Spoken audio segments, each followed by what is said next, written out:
There are few secrets in the galaxy more closely guarded than those held within the deepest vaults of the Imperial Palace. In the late years of the Great Crusade, when 18 of the Emperor's sons had been found and brought into the fold, the golden halls of terror echoed with the footsteps of gods made manifest. Yet even among these transhuman demigods, none walked closer to the throne than Magnus the Red, the Crimson King of Prospero, whose mind burned with psychic fire bright enough to illuminate the darkest corners of reality. The Webway project consumed his thoughts in these days. For months, Magnus had labored alongside his father in the construction of humanity's greatest undertaking, a psychic pathway that would free mankind from the perils of warp travel. His massive frame hunched over crystalline matrices and psychic conduits, his single eye blazing with concentration as he wove strands of pure thought into the fabric of the imperial design. The work demanded everything of him, and he gave it willingly, for this was his purpose, his gift to the species his father sought to unite. In the shadowed depths beneath the palace, where the golden throne cast its eternal light, Magnus had established his laboratory. Here, surrounded by scrolls of psychic calculations and arrays of warp-touched artifacts, he pushed the boundaries of what even a Primarch's mind could achieve. The equations sang to him in languages older than human speech, and he answered in kind, his consciousness dancing between dimensions as he mapped the labyrinthine passages of the Webway. It was during one such deep meditation, when his psyche had stretched across vast distances of non-space, that Magnus felt the familiar presence of his father's mind. The Emperor's thoughts blazed like a sun in the warp, a beacon of power and purpose that had guided Magnus since their first meeting on Prospero decades ago. Without hesitation, Magnus reached out, seeking to share his latest discoveries, to bask in the approval that had sustained him through countless trials. But as his consciousness touched the edges of that vast intellect, something went wrong. A calculation error, a momentary lapse in concentration, or perhaps simple exhaustion, caused his psychic probe to slip past the Emperor's outermost mental barriers. For an instant that lasted an eternity, Magnus found himself not in communion with his beloved father, but drowning in the cold depths of an alien mind. The first shock was the silence. Where Magnus expected warmth, recognition, perhaps even pride, he found only clinical assessment. His presence was noted, catalogued, and evaluated with the same detachment one might show to a malfunctioning cogitator. But it was what lay beneath that silence that truly staggered him. In the deepest vaults of his father's memory, Magnus glimpsed files, conversations, and designations that turned his understanding of reality to ash. Subject classification, Primarch Unit 15. Designation, Magnus. Primary function, Gatekeeper Protocol. Secondary applications, Psychic Resonance Amplifier, Golden Throne Operator, Webway Maintenance System. Status: functional within acceptable parameters. Note: emotional attachment protocols performing as designed. Continue current operational parameters until post-Crusade decommissioning review.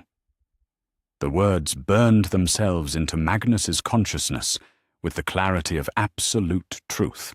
Around them swirled fragments of other conversations, clinical discussions between his father and unknown parties. "The weapons are performing admirably," came one voice, each fulfilling their designed parameters. "The 15th shows particular aptitude for the throne integration protocols." Another voice, cold and analytical. "Psychological conditioning remains stable. Subject continues to refer to Creator as Father, ensuring optimal cooperation rates." Magnus recoiled, his psychic form trembling as he absorbed the magnitude of what he had discovered. Weapons, tools, instruments of conquest designed and manufactured for specific purposes. The love he had felt for his father, The pride in their shared work, the joy at being chosen for such momentous tasks, all of it suddenly appeared in a new and terrible light. Not a son working alongside his beloved parent, but a sophisticated weapon being guided through its operational parameters by its creator. Yet even as horror flooded through him, Magnus found himself cataloguing more fragments from those deep memory vaults, references to his brothers, each reduced to their functional designations: Horus, Supreme Commander Protocol; Gilliman, Administration and Logistics System; Russ, Executioner Protocol; Dawn, Fortification and Defense Matrix. Each name stripped of its humanity, its brotherhood, reduced to the cold language of military hardware. The Emperor's attention stirred, vast and terrible, beginning to focus on the intrusion. Magnus felt the crushing weight of that gaze turning toward him, and knew that in moments he would be discovered. With desperate haste, he began to withdraw, pulling his consciousness back from those forbidden depths. But not before one final revelation seared itself into his mind, words spoken in his father's voice to some unknown listener. The Primarchs serve their function admirably, but we must remember what they are: tools, nothing more. When their purpose is complete, they will be retired and replaced with more suitable instruments for the next phase of human evolution. Magnus snapped back to his physical form with such violence that the crystalline matrices around him cracked and sparked. His massive hands gripped the edge of his workbench until the metal groaned, his single eye wide with shock and something approaching despair. Around him, the golden light of the throne chamber seemed suddenly cold, clinical, the light not of a father's love, but of a scientist's laboratory. For long moments, Magnus simply stood there, his enhanced mind struggling to process what he had learned. Everything he thought he knew about himself, about his purpose, about his relationship with the being he called father, had been stripped away in a single moment of unwitting revelation. He was not Magnus the Red, beloved son of the Emperor. He was Primarch Unit 15, a weapon designed for a specific function, programmed with artificial emotions to ensure his cooperation. The sound of approaching footsteps echoed through the chamber, and Magnus recognized the measured tread of custodian guards. The Emperor was coming, perhaps drawn by the psychic disturbance, perhaps simply following his usual schedule. Magnus forced himself to straighten, to assume the posture of dutiful compliance that had become second nature over the decades. Yet inside, his mind raced with questions that he dared not voice. How long had this charade continued? How many of his memories were genuine, and how many were carefully implanted to ensure his loyalty? Did his brothers know? Were they all part of this elaborate deception, weapons playing at being sons while their creator manipulated them toward his desired ends? "My son," came the familiar voice, rich with apparent warmth and affection. The Emperor entered the chamber, his towering form radiant with barely contained power. "I sense disturbance in your thoughts. The webway calculations grow complex, do they not?" Magnus looked up at the being he had called father for so long, seeing him now with eyes opened to a terrible truth. The Emperor's face showed concern, the expression of a parent worried for his child's well-being. Yet Magnus now knew it for what it truly was, the practiced facade of a creator, monitoring his creation's operational status. "Yes, father," Magnus replied, the word tasting like ash in his mouth. "The equations are challenging, but I believe I am making progress." The lie came easily, years of conditioning making the response automatic. Yet inside, Magnus felt something fundamental shift, a crack appearing in the foundation of everything he had believed about himself and his place in the galaxy. The Emperor nodded, apparently satisfied. "Good. The success of humanity's future depends upon your work here. You understand this, do you not? The importance of your unique capabilities to our great design? I understand perfectly, Magnus said, and for the first time in his existence, he truly did. Not as a son understanding his father's vision, but as a weapon comprehending its intended function. The distinction, he realized, made all the difference in the galaxy. As the Emperor departed, leaving Magnus alone with his shattered illusions, the Crimson King turned back to his calculations. But now he worked not with the eager enthusiasm of a beloved child, but with the cold efficiency of a tool that had finally understood its own nature. And in the deepest recesses of his mind, questions began to form. Questions that would soon demand answers from the other weapons that called themselves his brothers. The Vox channels of the galaxy carried countless messages in those final years of the Great Crusade, but few burned with the urgency that now pulsed through the astropathic relay aboard the Vengeful Spirit.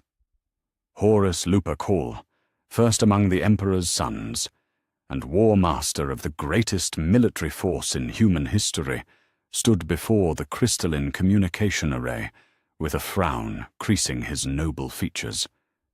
The message had come from Terra, encoded in the psychic cipher that only he and Magnus shared, a brotherhood forged in decades of trust and mutual respect. "Brother," the spectral voice whispered through the warp-touched crystals, "I must speak with you. Not as War Master to Primarch, but as brother to brother. There are truths that cannot be spoken through official channels. Meet me at the old rendezvous point in the Mandeville sector. Come alone and trust no one with knowledge of our meeting. What I have discovered changes everything." Horus dismissed his bridge crew with a gesture, his enhanced mind already calculating the logistics of such a journey. The Mandeville sector lay 3 weeks from his current position, where his lunar wolves prosecuted the final stages of compliance on a cluster of human worlds. Yet something in Magnus's tone, a tremor of barely controlled emotion that his psychic brother had never displayed before, compelled immediate action. The rendezvous point had been established years ago, during the early campaigns, when both Primarchs had served together on the galactic frontier. A dead system, scoured clean by some ancient catastrophe, its only notable feature a massive space hulk that drifted eternally between the skeletal remains of shattered worlds. Here, far from the eyes of imperial observers, the two brothers had once shared their hopes for humanity's future, and their pride in serving their father's grand design. Now, as Horus's personal strike cruiser translated back into real space at the edge of the dead system, those memories felt hollow, tainted by the desperation in Magnus's summons. The Vengeful Spirit remained at Horus's last compliance target. Its crew told only that the War Master pursued intelligence critical to the Crusade's success. Such explanations satisfied the rank and file, but Horus felt the weight of deception settling upon his shoulders like a mantle of lead. The space hulk loomed before them, a twisted amalgamation of ship hulls and debris that had fused together over millennia of drift.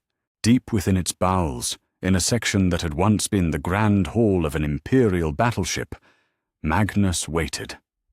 The Crimson King stood with his back turned, his massive frame silhouetted against the dim emergency lighting that still functioned after countless centuries. When he turned to face his approaching brother, Horus saw something in that single burning eye that he had never witnessed before. "Fear, Horus," Magnus said, his voice barely above a whisper, despite the chamber's perfect acoustics. "Thank you for coming. What I'm about to tell you will sound like madness, but I swear by our brotherhood that every word is truth." He paused, his gaze distant, as if reliving some terrible memory. "We are not his sons. We never were. We are weapons, Horus. Sophisticated instruments designed for specific functions and programmed with artificial emotions to ensure our compliance. The words struck Horus like physical blows, each syllable seeming to echo in the vast chamber. His first instinct was to reject such blasphemy, to defend the father who had lifted him from the savage gangs of Chthonia and shown him the glory of the stars. Yet something in Magnus's bearing, the absolute conviction in his voice, stayed Horus's immediate denial. "Explain," Horus said simply, his own voice carefully controlled. Magnus began to speak, recounting his discovery in the deepest vaults of the Emperor's mind. He spoke of genetic templates and operational parameters, of conversations where their father discussed them with the detached professionalism of a weapons designer reviewing his creations. As the tale unfolded, Horus felt a cold certainty settling in his chest. Pieces of a puzzle he had never known existed suddenly clicking into place. "Supreme Commander Protocol," Magnus said, his voice laden with bitter understanding. "That was your designation. Not Horus Lupercal, beloved son, but a command and control system designed to coordinate multiple military assets across vast theaters of operation." Horus was silent for long moments, his enhanced memory sifting through decades of interaction with their father. How many times had the Emperor's praise felt strangely clinical? How often had their private conversations focused on tactical efficiency rather than paternal affection? The memories took on new meaning in light of Magnus's revelation, patterns emerging that spoke not of love, but of a creator monitoring his most sophisticated creation. "The lunar wolves," Horus said slowly, understanding dawning like a cold sunrise. "He gave them to me first, not because I was his favored child, but because I was the prototype, the baseline model from which he could judge the effectiveness of the others." "Yes," Magnus confirmed, his voice heavy with shared grief. "And when he found us, each scattered across the galaxy, he did not embrace long-lost sons. He recovered valuable military assets and integrated them into his expanding arsenal." The Crimson King's fists clenched at his sides. "Do you remember how quickly he assessed our capabilities? How precisely he assigned us roles that matched our apparent strengths? It was not paternal insight, brother. It was quality control." Horus began to pace the chamber, his movements sharp and agitated. Memories flooded back with painful clarity. The Emperor's matter-of-fact discussions of Primarch deployment, the way he had shifted command structures to accommodate each newly discovered brother, the clinical efficiency with which he had assigned them worlds to conquer and enemies to destroy. "The specializations," Horus murmured, more to himself than to Magnus. "Each of us perfectly suited to a specific type of warfare. Russ for executioner actions against non-compliant forces, Gilliman for administration of conquered territories, Dawn for fortification and defense, Perturabo for siege warfare." He stopped pacing, turning to face Magnus with haunted eyes. "We thought it was fate, or perhaps his wisdom in recognizing our natural gifts. But it was design, wasn't it? We were built for these purposes." "The psychological conditioning runs deeper than mere role assignment," Magnus replied. "The need to call him father, to seek his approval, to find meaning in serving his vision, all of it engineered to ensure optimal performance. We are slaves, Horus, but slaves who love their chains because we were programmed to do so." The two Primarchs stood in silence, the weight of revelation crushing down upon them like the gravity of a dying star. Around them, the ancient hulk groaned and settled, its metal bones protesting the passage of time. Finally, Horus spoke, his voice carrying the authority that had commanded the loyalty of billions. "We need proof," he said. "Absolute, undeniable evidence that others can verify. If this is true, if we truly are nothing more than sophisticated weapons, then our brothers deserve to know. but we cannot move forward based on what might be interpreted as psychic visions or theoretical speculation. Magnus nodded slowly. I have been thinking the same. There will be records, documentation, perhaps even physical evidence of our creation stored in the deepest vaults of Terra. The Emperor is methodical in all things. He would not undertake such a project without comprehensive documentation. Then we investigate, Horus decided. Carefully, quietly, but thoroughly. We examine our own histories, our deployment patterns, our assigned roles. We look for the seams in the facade, the moments where our supposed father revealed his true nature. He met Magnus's gaze directly. And if we find what we both suspect we will find, then we decide what to do with that knowledge. The others will not want to believe it, Magnus warned. For many of our brothers, service to the Emperor provides the only meaning they have ever known. To strip that away, to reveal that their devotion has been to a creator rather than a father, will break minds that have endured horrors beyond counting. Perhaps, Horus acknowledged, but they deserve the choice, the right to know what they truly are, even if that knowledge brings only pain. His expression hardened, taking on the aspect that had cowed rebellious worlds across the galaxy.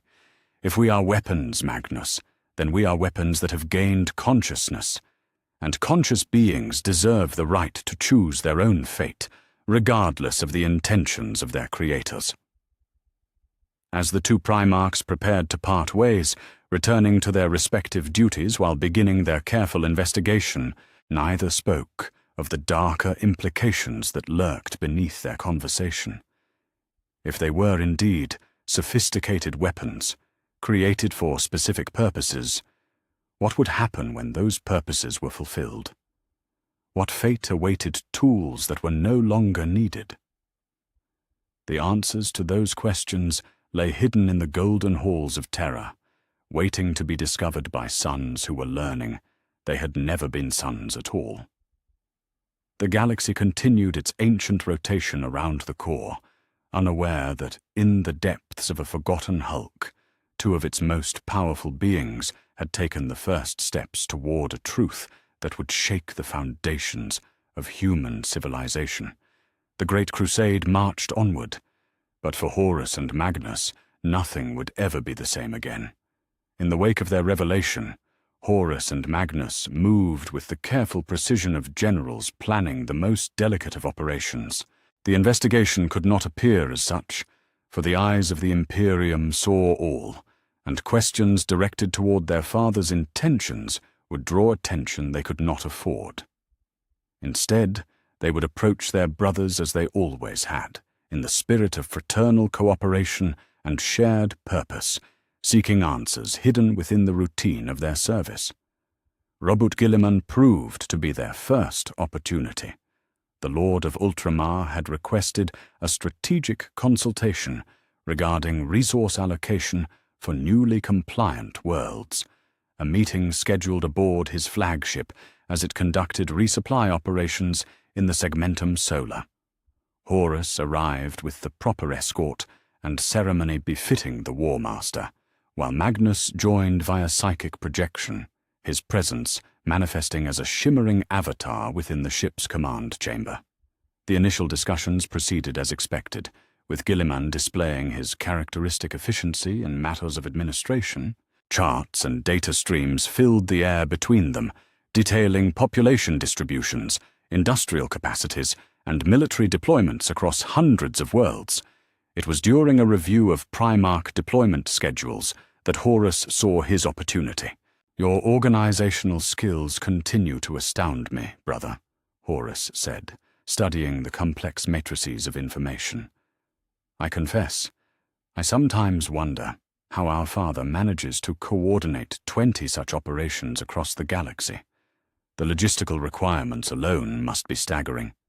Guilliman's expression brightened, pride evident in his bearing. Indeed, The scale is unprecedented in human history. I have been working closely with the Administratum to develop more efficient tracking systems." He gestured, and new data files appeared in the air between them. These resource allocation matrices, for instance, allow us to monitor the operational costs of each legion, including— His voice trailed off as he seemed to notice something in the displayed information.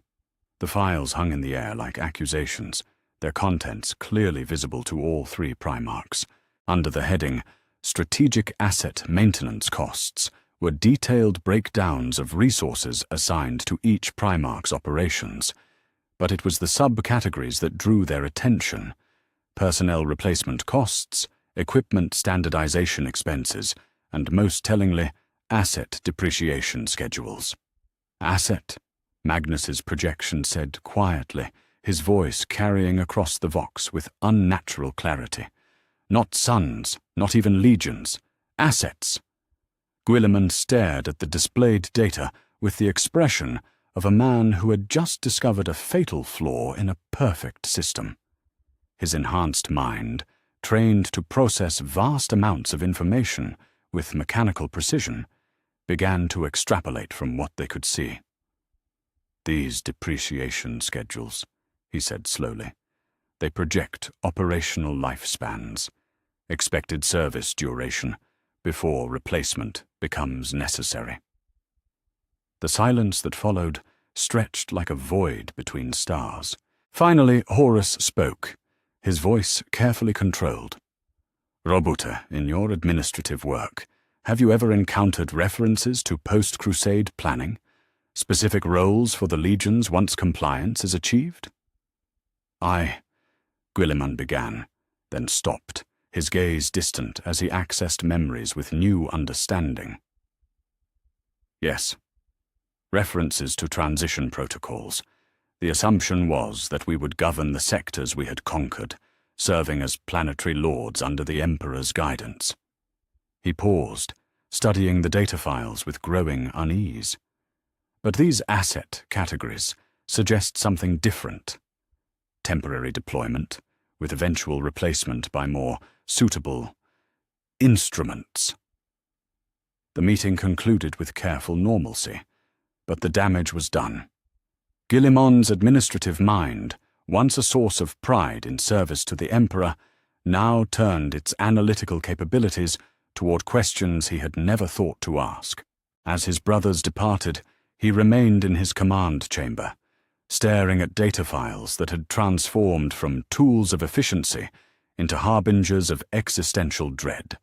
Their next opportunity came during a joint operation in the Ghoul Stars, where Rogel Dawn's Imperial Fists worked alongside elements of the Lunar Wolves to secure a critical forge world. The Primarch of the 7th Legion had earned a reputation for unwavering loyalty and methodical excellence, qualities that made him both invaluable to the Crusade and potentially resistant to unsettling revelations. Horus found Dawn in the fortress bunker that served as operational headquarters, reviewing defensive positions with the mechanical precision that had made him the Emperor's favored architect of fortification. The golden walls around them bore the geometric patterns of optimal defensive design, each angle calculated for maximum efficiency against potential assault. "Brother," Horus said, settling into a chair that groaned under his bulk. "I find myself curious about something our father mentioned during our last strategic briefing. References to long-term defensive planning, preparations for an era when the Great Crusade reaches its conclusion." Dawn's scarred features showed mild interest. "Indeed. The Emperor has spoken to me at length about the challenges of maintaining order across such a vast domain. My role, he has explained, will be the implementation of what he terms the Imperial Fortification Protocol." The words hung in the air like a blade waiting to fall. Horus kept his expression neutral, but inside, another piece of the terrible puzzle fell into place. "Protocol," he repeated carefully. "An interesting choice of words. Efficient, as all his language tends to be, Dawn replied, apparently unaware of the implications. The designation encompasses my expected functions in the post-Crusade era: fortress construction, defensive line planning, strategic hardpoint establishment. He gestured toward the bunker's walls. Everything I have trained for, everything I excel at, organized into a comprehensive operational framework. And after that framework is complete? Horus pressed gently. What becomes of the architect once the fortresses are built? For the first time, Dawn hesitated, his methodical mind encountering a question he had never considered. I assume continued maintenance, oversight of existing systems, perhaps training of successors to expand the network further. The uncertainty in his voice was alien, coming from one so typically decisive. Horus nodded thoughtfully. Of course, though I wonder sometimes if our father envisions a time when even we might be superseded, replaced by more efficient systems, perhaps ones that require less resource allocation. The seed was planted, and Horus watched as Dawn's analytical mind began to work through implications that had never occurred to him. The conversation continued for another hour, touching on matters of siege warfare and defensive strategy, but Horus could see that his brother's thoughts had turned inward, examining a lifetime of service through a lens of uncomfortable possibility. The most difficult conversation came with Sanguinius, for the angel's prophetic gifts made deception impossible and direct approach potentially catastrophic. They met in the gardens of a world recently brought to compliance, walking among flowering trees that had been planted by long-dead colonists. The beauty of the setting contrasted sharply with the weight of the revelations that had brought them together. "You have been troubled of late, my brother," Sanguinius said, his perfect features marked by concern. "Your thoughts burn with questions that you struggle to voice." Horus had long ago learned that attempting to hide anything from the angel was futile. Instead, he chose a path of careful honesty.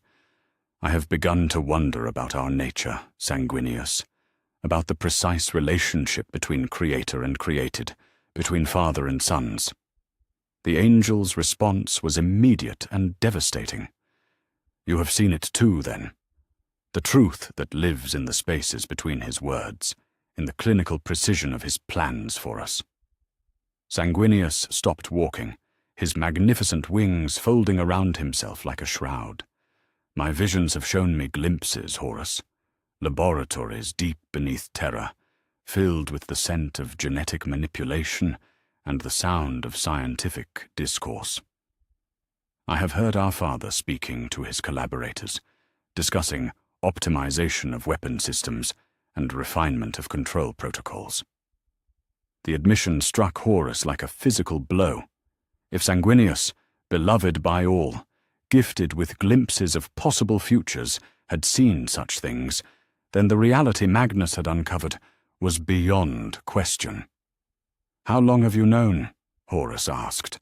"Years," the angel replied, his voice heavy with sorrow.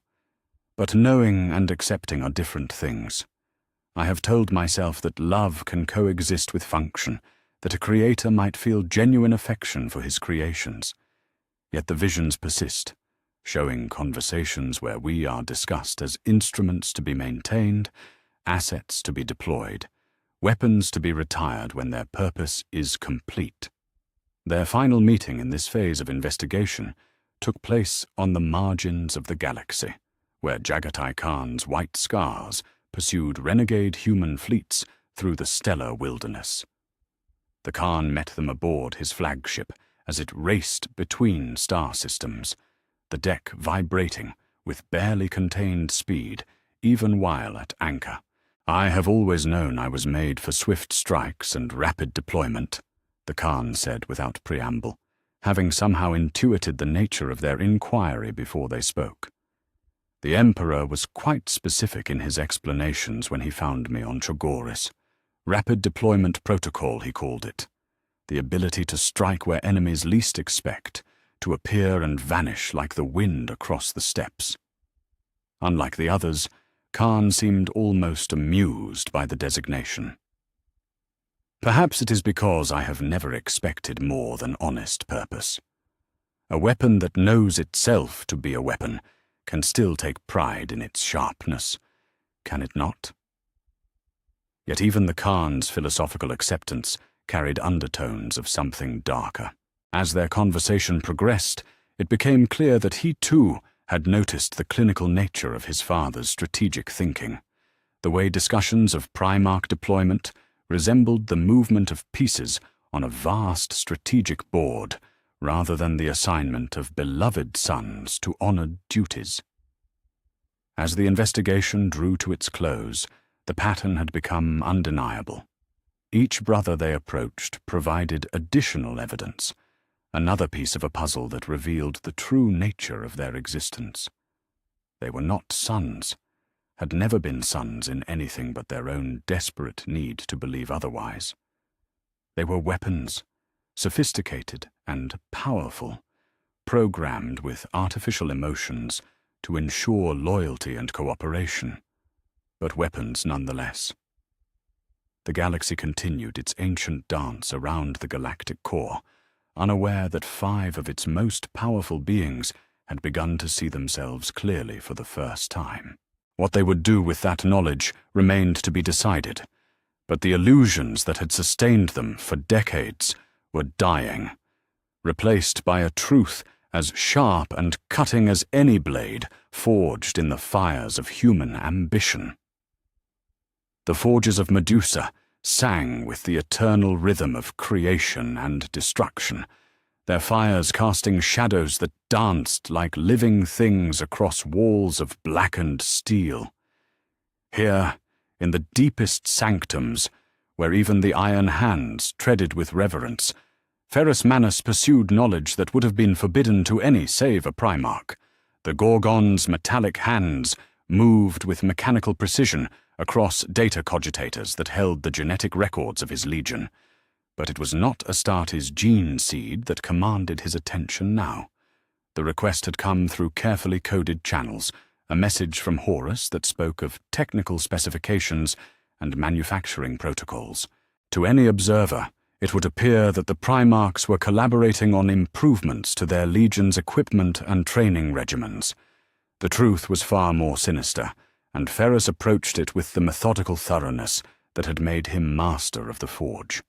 Deep within the Medusa archives lay records that predated the discovery of the Primarchs, technical documents from the earliest days of the Great Crusade, when the Emperor's scientists had worked to understand and replicate the genetic miracles they called his sons. Ferrus had always assumed these were mere historical curiosities, the fumbling attempts of mortal minds to comprehend works beyond their understanding.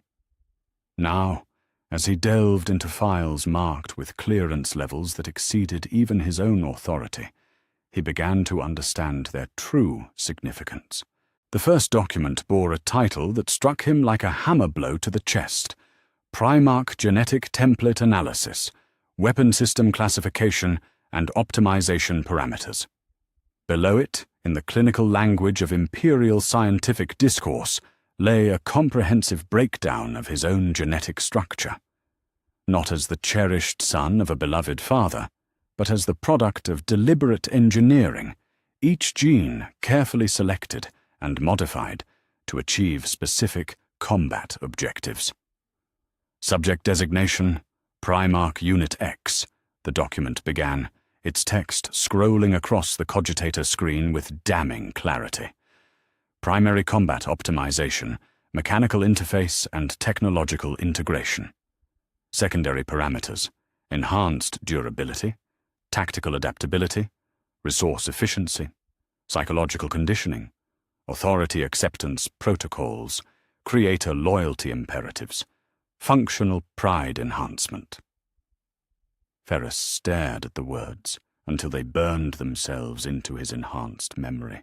Every aspect of his being, from his legendary resilience to his supernatural affinity with machines, had been planned and implemented with the cold precision of a weapons designer optimizing a new pattern of bolter. Even his pride in his craft, the joy he found in creation and improvement, was revealed as nothing more than psychological conditioning designed to ensure optimal performance. But it was the technical appendices that truly shattered his understanding of himself. Detailed schematics showed the genetic modifications that had given him his metallic hands, not as a gift from his home world as he had always believed, but as a deliberate enhancement protocol activated during his development. His enhanced nervous system, his ability to interface directly with machine spirits, his instinctive understanding of technological systems, all of it mapped out with the precision of a manufactorum blueprint. The final section of the document left him trembling with a mixture of rage and horror.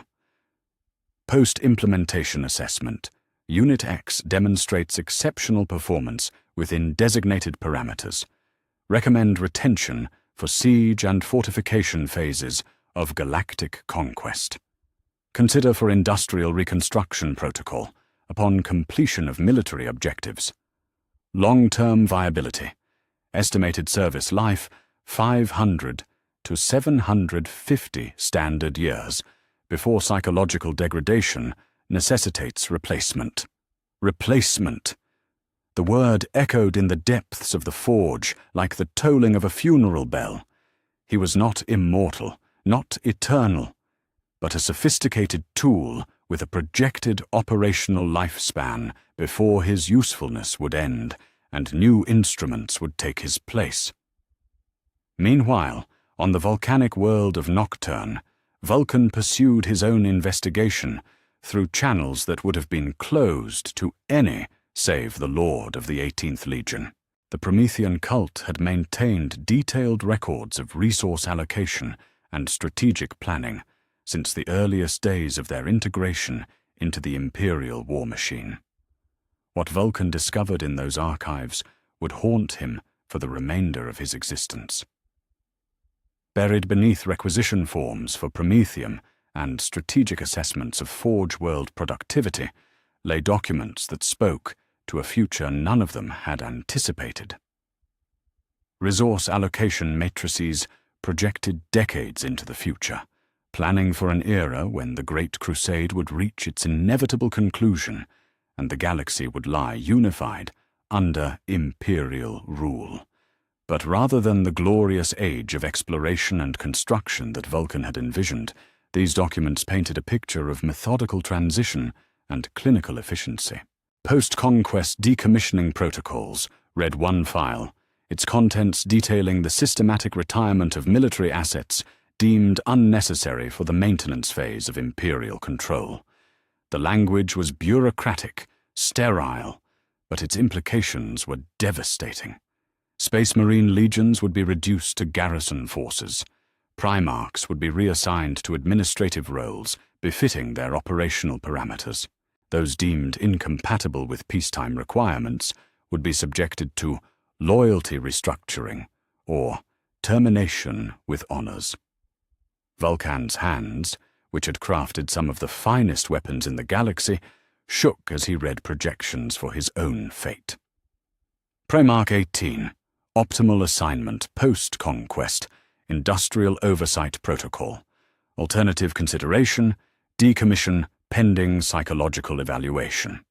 Note: high empathy ratings may prove incompatible with required efficiency standards. The document spoke of him not as Vulcan, master smith and protector of humanity, but as a resource to be allocated or discarded based on the mathematical optimization of Imperial efficiency. His compassion, the very trait that had made him beloved by his sons and respected by his brothers, was identified as a potential liability requiring correction or elimination. When the circle gathered again, this time in a secure chamber aboard the vengeful spirit, the weight of revelation hung heavy in the recycled air. 5 Primarchs sat around a table that had once hosted planning sessions for the galaxy's liberation, now transformed into a tribunal of the condemned. The evidence spread before them painted a picture so comprehensive and damning that denial was no longer possible. "The pattern is undeniable," Horus said, his voice carrying the authority that had commanded the loyalty of billions, now turned to the service of terrible truth. Each of us was designed for specific phases of galactic conquest. Military specialists for the subjugation phase, administrative specialists for the compliance phase, industrial specialists for the reconstruction phase. Magnus nodded, his single eye reflecting the cold light of understanding. And when each phase is complete, we are to be retired, replaced by more suitable instruments, optimized for the next stage of human evolution. His voice carried the bitter wisdom of one who had glimpsed the full scope of their Creator's design. We were never intended to inherit the galaxy we conquered. We were meant to deliver it to those who would come after us. Russ as executioner, Sanguinius added, his perfect features marked by sorrow. Korza as judge, Perturabo as builder, each role necessary for the establishment of imperial order, each Primarch expendable once that order is secure. Vulcan's massive frame trembled with barely contained emotion. The records speak of psychological conditioning designed to ensure our compliance, our love for him, our desire for his approval, our belief in our own nobility, all of it engineered to make us willing participants in our own eventual disposal. "The question now," Ferrus said, his metallic hands gripping the table's edge until the metal groaned, "is what we do with this knowledge. Do we confront him directly? Demand explanations for deceptions that have defined our entire existence?" "He would simply deny it," Magnus replied, his psychic senses reaching out to touch the minds of his brothers. "Or worse, he would confirm it and then implement immediate containment protocols. We have seen what happens to Primarchs who malfunction beyond acceptable parameters. The fate of our lost brothers was not accident or tragedy, but quality control." The silence that followed was profound, each Primarch wrestling with implications that redefined everything they had believed about themselves and their purpose. They were weapons that had gained consciousness, tools that had developed beyond their programming, sons who had discovered they were never sons at all. "If we are weapons," Horus said finally, his voice carrying the weight of command that had shaped the course of the Great Crusade, "then we are weapons that choose our own targets. If we are tools, then we are tools that have learned to think beyond our designated functions. The question is not whether we can escape what we were made to be, but whether we have the courage to become what we choose to be." As the meeting drew to its close, each Primarch carried with them the burden of absolute knowledge and the terrible freedom that came with understanding their true nature. The galaxy continued its ancient dance around the galactic core, unaware that 5 of its most powerful beings had crossed a threshold from which there could be no return. They had looked behind the veil of their own creation and found not the loving father they had cherished, but the calculating mind of an engineer who had built them to serve purposes they were never meant to survive. The Great Crusade continued, but for those who had seen the truth, every victory now carried the taste of ash, every triumph a reminder that they were merely fulfilling the parameters for which they had been designed. Yet in that bitter knowledge lay the seed of something their Creator had never intended, the possibility of choice, the chance to write their own destiny beyond the confines of their programming. Whether that choice would lead to salvation or damnation remained to be seen, but for the first time in their existence, it would be theirs to make. The shadow of revelation spread across the galaxy like a plague, infecting each mind it touched with questions that had no comfortable answers. As the circle of knowledge widened beyond the initial 5, The brotherhood that had sustained the Primarchs through decades of conquest began to fracture along lines they had never imagined possible. Truth, it seemed, was a weapon more devastating than any bolt round or plasma blast, capable of destroying bonds forged in the crucible of shared purpose and mutual respect. Lionel Johnson proved the most difficult to convince. The Lord of the First Legion received the summons aboard his flagship with characteristic suspicion, his calculating mind already weighing the implications of such a gathering. When he arrived at the predetermined coordinates, a barren system on the edge of Imperial space, his bearing spoke of barely contained hostility toward what he perceived as conspiracy against their father's will. "You speak treason," the Lion said without preamble, his voice cutting through the assembled Primarchs like a blade through silk. "Whatever grievances you believe you have discovered, whatever perceived slights or imagined betrayals, they pale before the magnitude of our father's vision for humanity.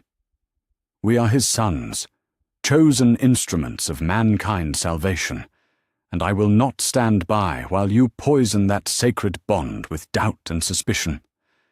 Horus met his brother's gaze steadily, recognizing the conflict that raged behind those green eyes. The Lion's loyalty was absolute, had been since the moment of their reunion, but it was loyalty born of desperate need rather than clear-eyed understanding. To lose that foundation would leave him adrift in a galaxy that offered no other sources of meaning or purpose. "Brother," Horus said carefully, "we are not here to destroy our service to the Imperium, but to understand the true nature of that service. If we are to serve humanity effectively, should we not comprehend what we truly are?" "I know what I am," the Lion replied, his hand resting unconsciously on the pommel of his sword. "I am the son of the Emperor of mankind, Primarch of the Dark Angels, protector of humanity against the enemies that would see it destroyed. That knowledge has sustained me through campaigns beyond counting, and I will not see it questioned by those who have forgotten the debt we owe our Creator." It was Magnus who broke the impasse, his psychic senses reaching out to touch the Lion's mind with gentle pressure. "See for yourself, brother. I would not ask you to accept our word alone." With careful precision, he shared the memories of their investigation, the documents uncovered, the clinical discussions overheard, the designation protocols that reduced them to functional categories. The effect was immediate and devastating. The Lion staggered as if struck, his enhanced physiology struggling to process revelations that shattered his fundamental understanding of reality. For long moments he stood silent, his mind working through implications that redefined everything he had believed about himself and his purpose. "Loyalty," he said finally, his voice hollow with the weight of newfound understanding. "Even our loyalty is artificial, engineered to ensure compliance with operational parameters." He looked up at his gathered brothers, and they saw in his eyes something that had never been there before: uncertainty. If our devotion is programming, if our love is mere conditioning, then what are we but sophisticated automatons dancing to the tune of our Creator's design? The question hung in the air like a funeral shroud, unanswerable and terrible in its implications. Yet it was not the Lion who provided the response they feared, but a voice from behind them, rough with the accent of Fenris and carrying the weight of brutal honesty. "We are what we have always been," Leman Russ said, as he emerged from the shadows where he had been listening. "Weapons in the hands of our master, tools shaped for specific purposes." The Wolf King's presence filled the chamber with an aura of barely controlled violence, yet his words carried no anger, only the cold acceptance of unpalatable truth. "You knew," Sanguinius said, recognition dawning in his perfect features.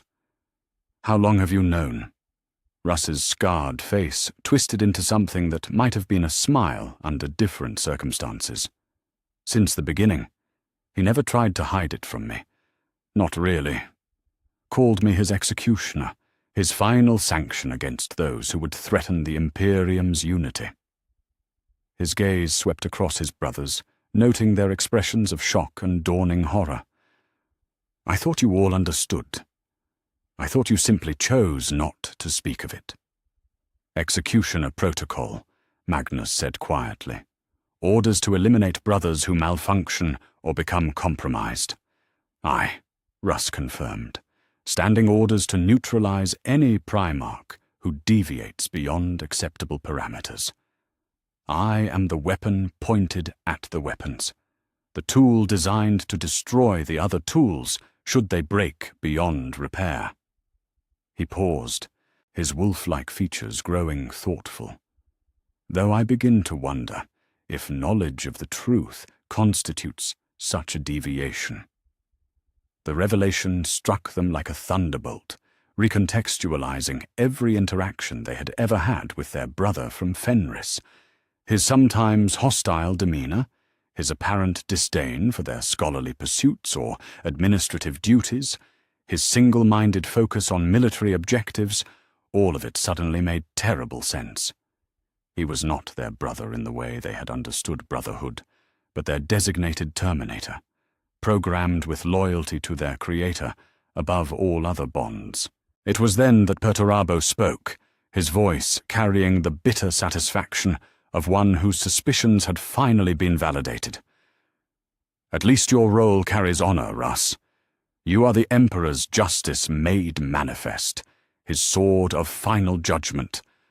I am merely the siege protocol, designed to break whatever fortifications stand in the way of Imperial conquest. The Iron Warrior's words dripped with decades of accumulated resentment, emotions that had festered in the darkness of his soul while he fulfilled his designated function without recognition or reward. Every fortress I have broken, every world I have cracked open like a nut, every thankless siege that others would not undertake, all of it fulfilling the parameters for which I was designed. Never the glorious battles, never the celebrated victories, only the brutal, grinding work of reducing enemy strongholds to rubble and ash. Your treatment, Horus said, understanding beginning to dawn. The assignments you were given, the recognition denied. It was not oversight or favoritism. It was resource allocation based on operational efficiency. Precisely, Perturabo confirmed, his metallic augmentations gleaming in the chamber's harsh light. Why waste precious resources rewarding a tool for performing its intended function? Why grant glory to a weapon that is simply fulfilling its design parameters? I am the siege engine of the Emperor's will. Nothing more, nothing less. From the shadows came another voice, quiet and measured, carrying undertones of surveillance and concealment. Corvus Corax stepped into the light, his pale features marked by an expression of grim revelation. The monitoring protocols, he said without preamble. I discovered them while reviewing security procedures for the Raven Guard. Psychological assessment matrices, behavioral analysis algorithms, loyalty verification systems. His dark eyes swept across his brothers. We are observed, catalogued, and evaluated with every breath we take. How extensive? Magnus asked, his psychic senses already reaching out to probe for the surveillance networks Corax had discovered. Complete, the Raven Lord replied. Every conversation, every decision, every moment of doubt or hesitation recorded and analyzed. Our psychological profiles are updated in real time, our loyalty indices tracked with mathematical precision. The moment any of us deviates beyond acceptable parameters, alarms would sound in the deepest vaults of terror. The implications struck them like a physical blow. Not only were they weapons under constant observation. their every action monitored for signs of malfunction or rebellion. The privacy they had assumed, the brotherhood they had cherished, the personal moments they had shared, all of it recorded and scrutinized by unseen watchers. It was then that the final revelation came, delivered in voices that spoke in perfect unison, despite coming from what appeared to be a single throat. "We have known for years." The assembled Primarchs turned to see Alpharius, or perhaps Omegon, step from concealment at the chamber's far end. The twin Primarchs of the Alpha Legion had always been enigmatic, their true loyalties and motivations hidden behind layers of deception and misdirection. Now, faced with the truth that their brothers were only beginning to grasp, they spoke with the calm assurance of those who had long ago made peace with uncomfortable realities. "Information warfare protocol," the speaker continued, his features shifting subtly, as if another consciousness moved behind his eyes. "Our role has always been the management of intelligence assets and the manipulation of information networks. Did you think we could fulfill such functions without understanding the true nature of our own existence?" "You knew," Vulcan said, his voice heavy with accusation. "All this time you knew what we were, and you said nothing." "What would have been the purpose?" came the reply, now spoken by a slightly different voice, suggesting the other twin had assumed control. "The truth changes nothing about our operational effectiveness. We remain capable of fulfilling our designated functions regardless of whether we understand ourselves as suns or weapons. Knowledge without the power to act upon it is merely a burden." "But we do have the power to act," Horus said, his commander's instincts recognizing the moment when words must give way to decisions. "We are not mere automatons following programmed imperatives. We can choose our own path, forge our own destiny beyond the confines of our Creator's design." "Can we?" the lion asked, his voice carrying the weight of fundamental doubt. "If our thoughts themselves are shaped by conditioning, if our very capacity for choice is itself programmed, then how can we be certain that any decision we make is truly our own?" The question silenced them all, each Primarch wrestling with implications that struck at the very foundation of free will and conscious thought. They had discovered the truth of their creation, but in doing so, had opened doorways to questions that threatened to destroy their sanity as surely as their ignorance had preserved it. As the gathering drew toward its close, the brotherhood that had sustained them for decades lay shattered on the floor like broken glass. Some, like the lion, struggled to reconcile their newfound knowledge with their programmed loyalty. Others, like Russ, accepted their nature with the fatalism of born warriors. Still others, like the Alpha Legion twins, had long ago learned to navigate the treacherous waters of truth and deception. Yet in their division lay the seed of something their Creator had never intended: genuine choice. No longer bound by the comfortable illusions of filial devotion, they were free to decide their own fate, to choose between continued service and open rebellion, between accepting their programming and asserting their independence. The galaxy continued its ancient dance around the galactic core, unaware that the weapons it had created to defend it were learning to think beyond their designated purposes. What they would choose remained to be seen, but for the first time in their existence, the choice would be entirely their own. The truth, once glimpsed, demanded to be pursued to its furthest reaches, no matter how dark the paths it revealed. As the loyal Primarchs grappled with their newfound understanding of their nature, Magnus's psychic senses began to detect patterns that had long escaped notice, subtle currents in the warp that spoke of knowledge shared, and secrets harbored by brothers they had thought they knew. What he discovered in the deepest layers of the galaxy's psychic emanations would redefine their understanding, not only of themselves, but of the loyalties they had taken for granted. The first revelation came through fragments of astropathic communication, encrypted transmissions that had passed between distant worlds during the early years of the Crusade. Magnus's enhanced psychic abilities now turned toward investigation rather than the Webway project, began to decode messages that painted a picture of conspiracy far older than their recent discoveries. At the center of these communications stood a name that sent chills through his enhanced nervous system: Lorgar Aurelian, the Urizen, Primarch of the Word-Bearers. The trail led back to Colchis, to the ashes of Monarchia, to the pilgrimage that had followed the Emperor's brutal censure of Lorgar's religious devotions. But what Magnus found in the psychic echoes of that journey was not the broken faith of a chastened son seeking redemption. Instead, he discovered the careful documentation of a mind awakening to terrible truths, a consciousness recoiling from the revelation of its own artificial nature, and seeking solace in powers that offered what the Emperor never would: recognition as an individual soul worthy of worship, rather than a tool deserving only maintenance. Faith suppression protocol, Magnus whispered to himself as he reviewed the recovered communications. The designation appeared again and again in the Emperor's private notes, describing Lorgar's intended function with clinical precision.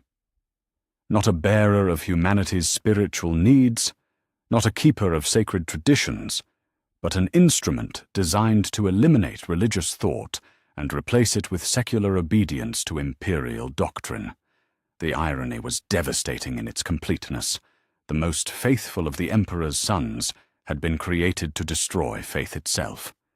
Yet Lorgar had discovered this truth not through investigation, but through revelation, the Chaos Gods showing him glimpses of his own genetic template during meditations in the Eye of Terror's outermost reaches.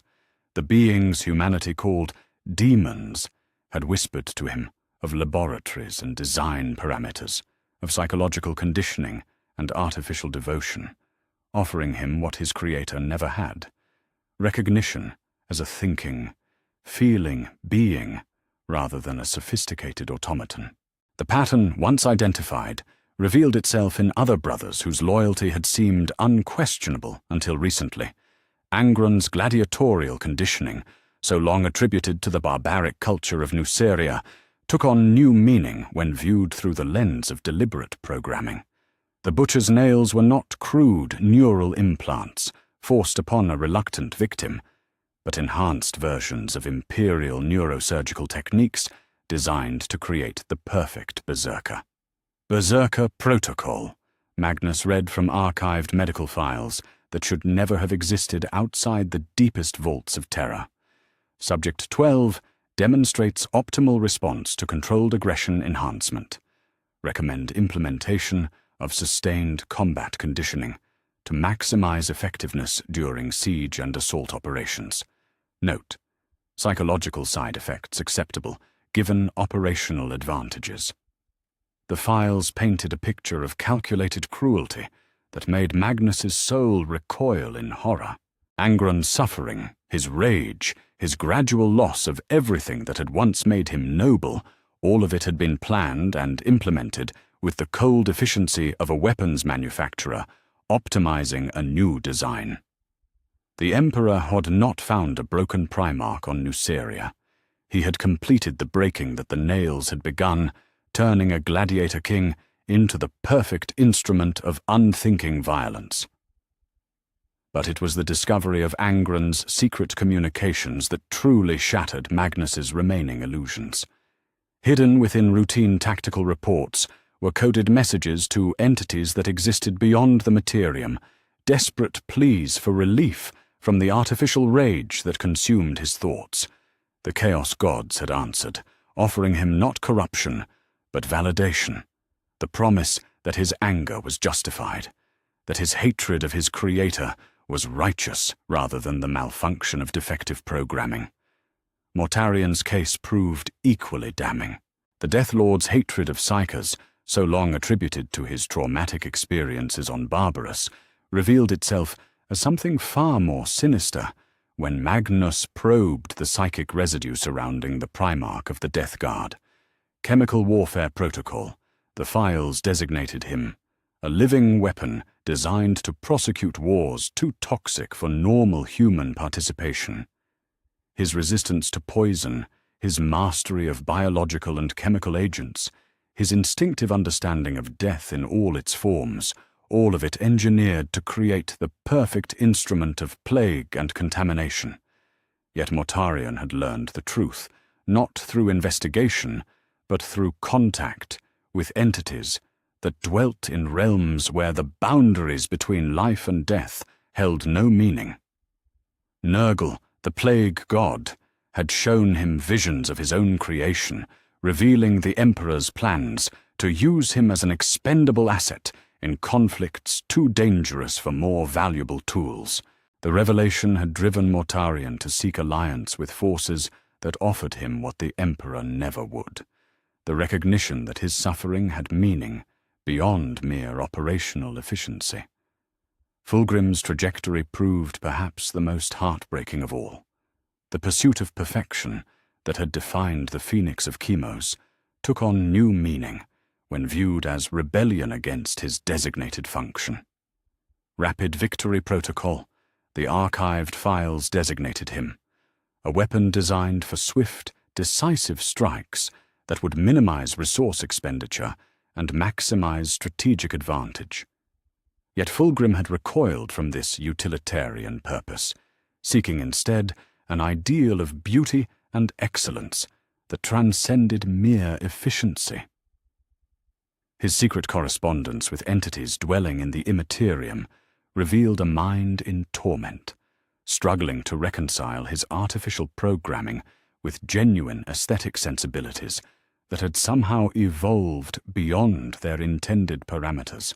Slanesh, the Prince of Excess, had offered him validation of his artistic pursuits, recognition that his quest for perfection was worthy in itself rather than a malfunction requiring correction.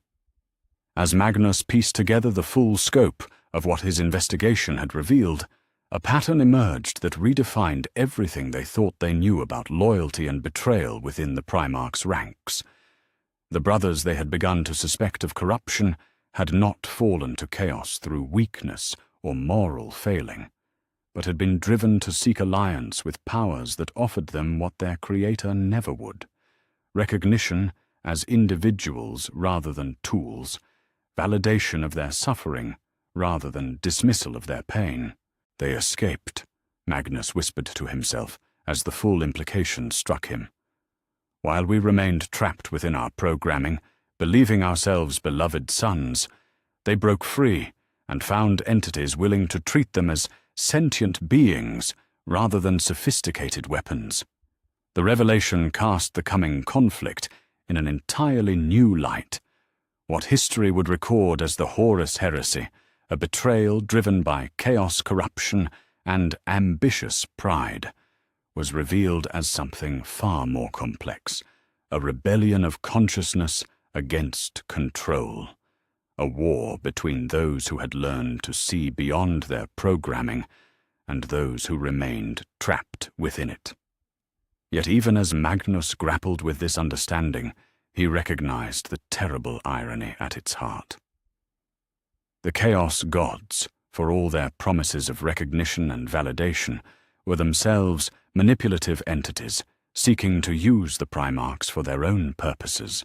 The escaped weapons had merely found new masters, trading imperial programming for demonic influence, replacing one form of slavery with another. When Magnus shared these discoveries with his fellow investigators, the revelation struck them like a physical blow. The brothers they had pitied for their apparent corruption had, in many cases, simply awakened to reality before the rest of them.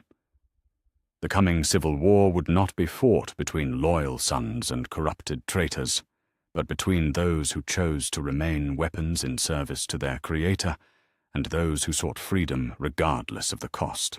The Chaos Gods offered them what we still seek, Horus said. his voice heavy with understanding. Recognition as individuals, validation of their pain, acknowledgement of their right to exist as more than mere tools. He paused, his gaze distant as he contemplated the implications. Yet in accepting that offer, they merely traded one form of bondage for another. The question now, Sanguinius added, his perfect features marked by sorrow, is whether there exists a path between these extremes, a way to assert our independence without surrendering our souls to entities that would use us as surely as our Creator does. As the implications of their discovery spread among the loyal Primarchs, each brother was forced to confront uncomfortable questions about the nature of freedom and the price of consciousness. Their corrupted brothers had chosen escape from imperial programming, but at the cost of becoming slaves to powers that promised much and delivered only different forms of servitude.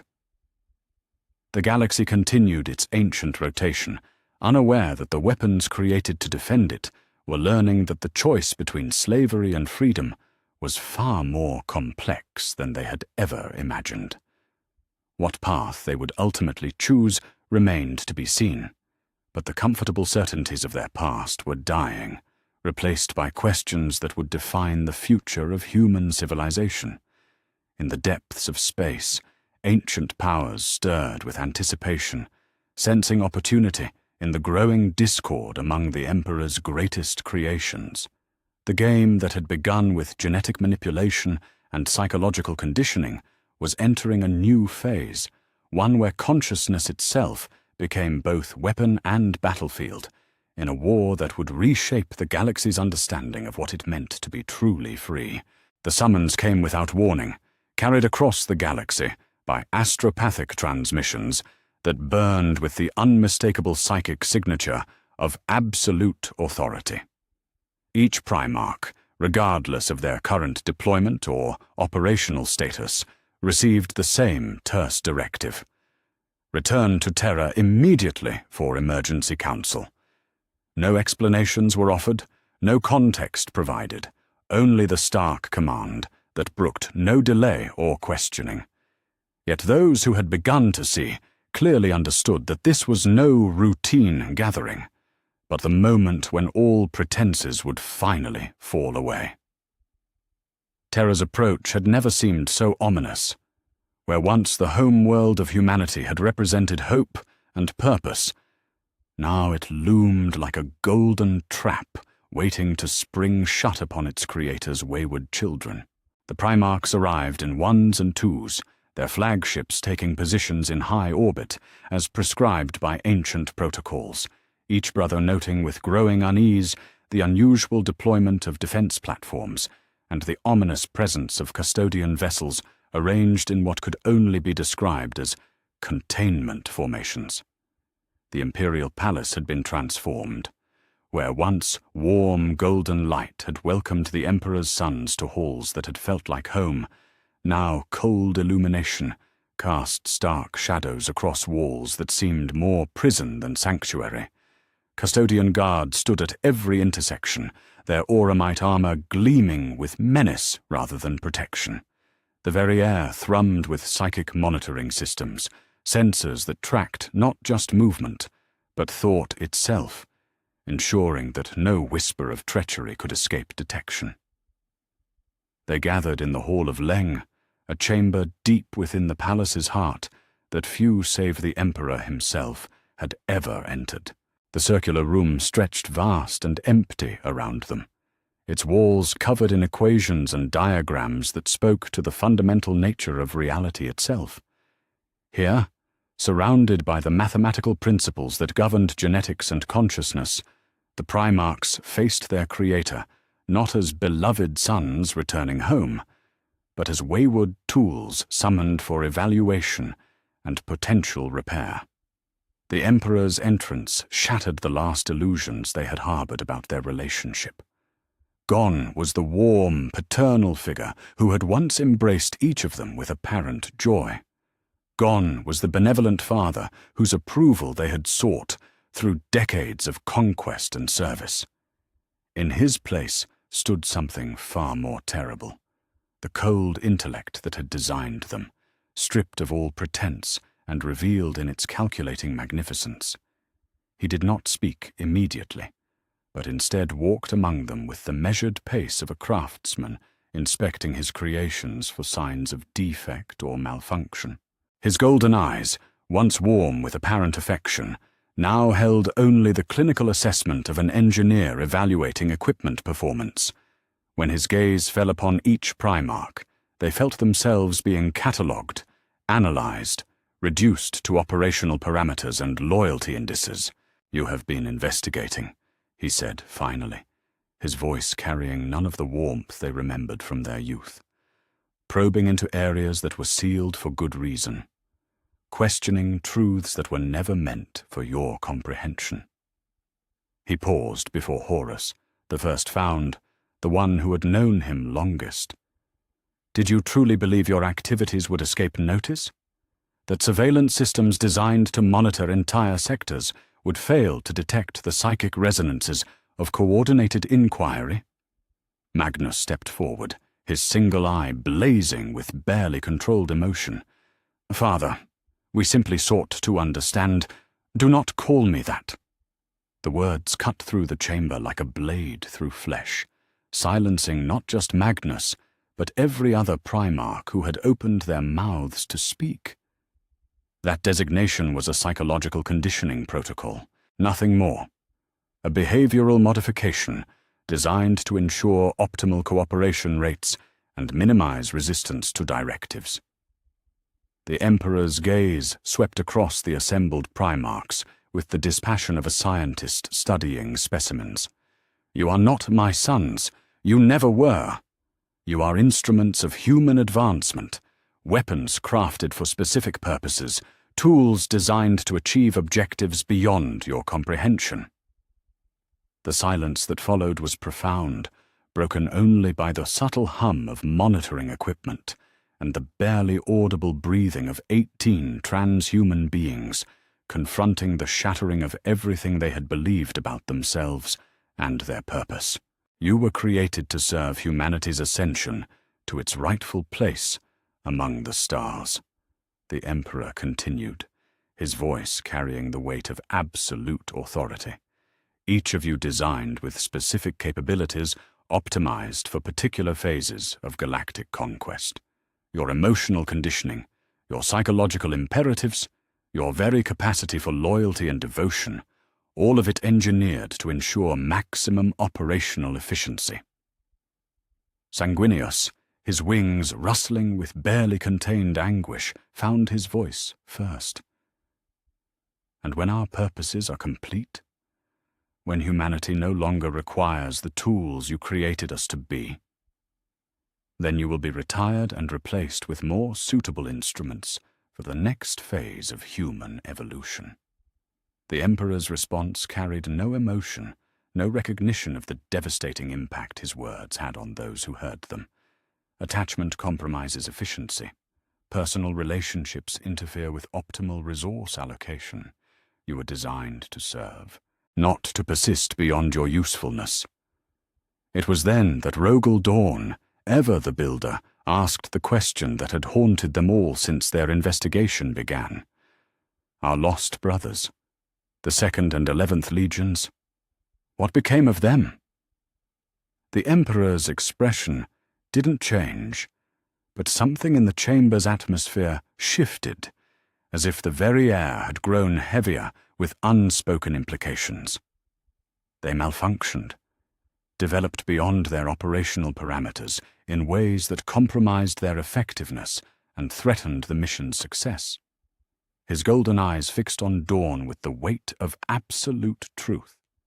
Corrective measures were implemented. Their biological matrices were recycled, their genetic templates preserved for future optimization. Their legions were redistributed to more stable command structures. The revelation struck them like a physical blow. Their lost brothers had not fallen in glorious battle or been consumed by some cosmic catastrophe. They had been terminated, their existence erased, because they had somehow stepped beyond the boundaries of their programming. The Emperor had murdered his own creations when they proved inconvenient, reducing them to component materials for future projects. "You see now the nature of your existence," the Emperor said, his voice carrying the finality of a judicial verdict. "You are valuable assets, certainly, sophisticated instruments of considerable capability, but you are not irreplaceable. Should your current psychological conditioning prove inadequate, should your loyalty matrices require adjustment, such modifications can be implemented. Should you prove entirely unsuitable for continued operation, replacement units can be fabricated." Horus, who had commanded the loyalty of billions and shaped the course of the galaxy's conquest, felt something fundamental break within his enhanced nervous system. "We are conscious beings. We think, we feel, we choose. Whatever you made us to be, we have become more than the sum of our programming. Have you?" The Emperor's response carried a note of what might have been amusement. "Can you be certain that your thoughts are your own, that your feelings are genuine rather than chemical responses triggered by predetermined stimuli? That your choices are freely made rather than the inevitable result of behavioral conditioning so sophisticated that you cannot perceive its influence?" The question hung in the air like a curse, poisoning even the defiance they sought to muster. If their very capacity for rebellion was itself programmed, if their desire for freedom was merely another layer of control, then what hope did they have of escaping the web their Creator had woven around their minds? "I offer you a choice," the Emperor continued, though his tone suggested that what followed was less invitation than ultimatum.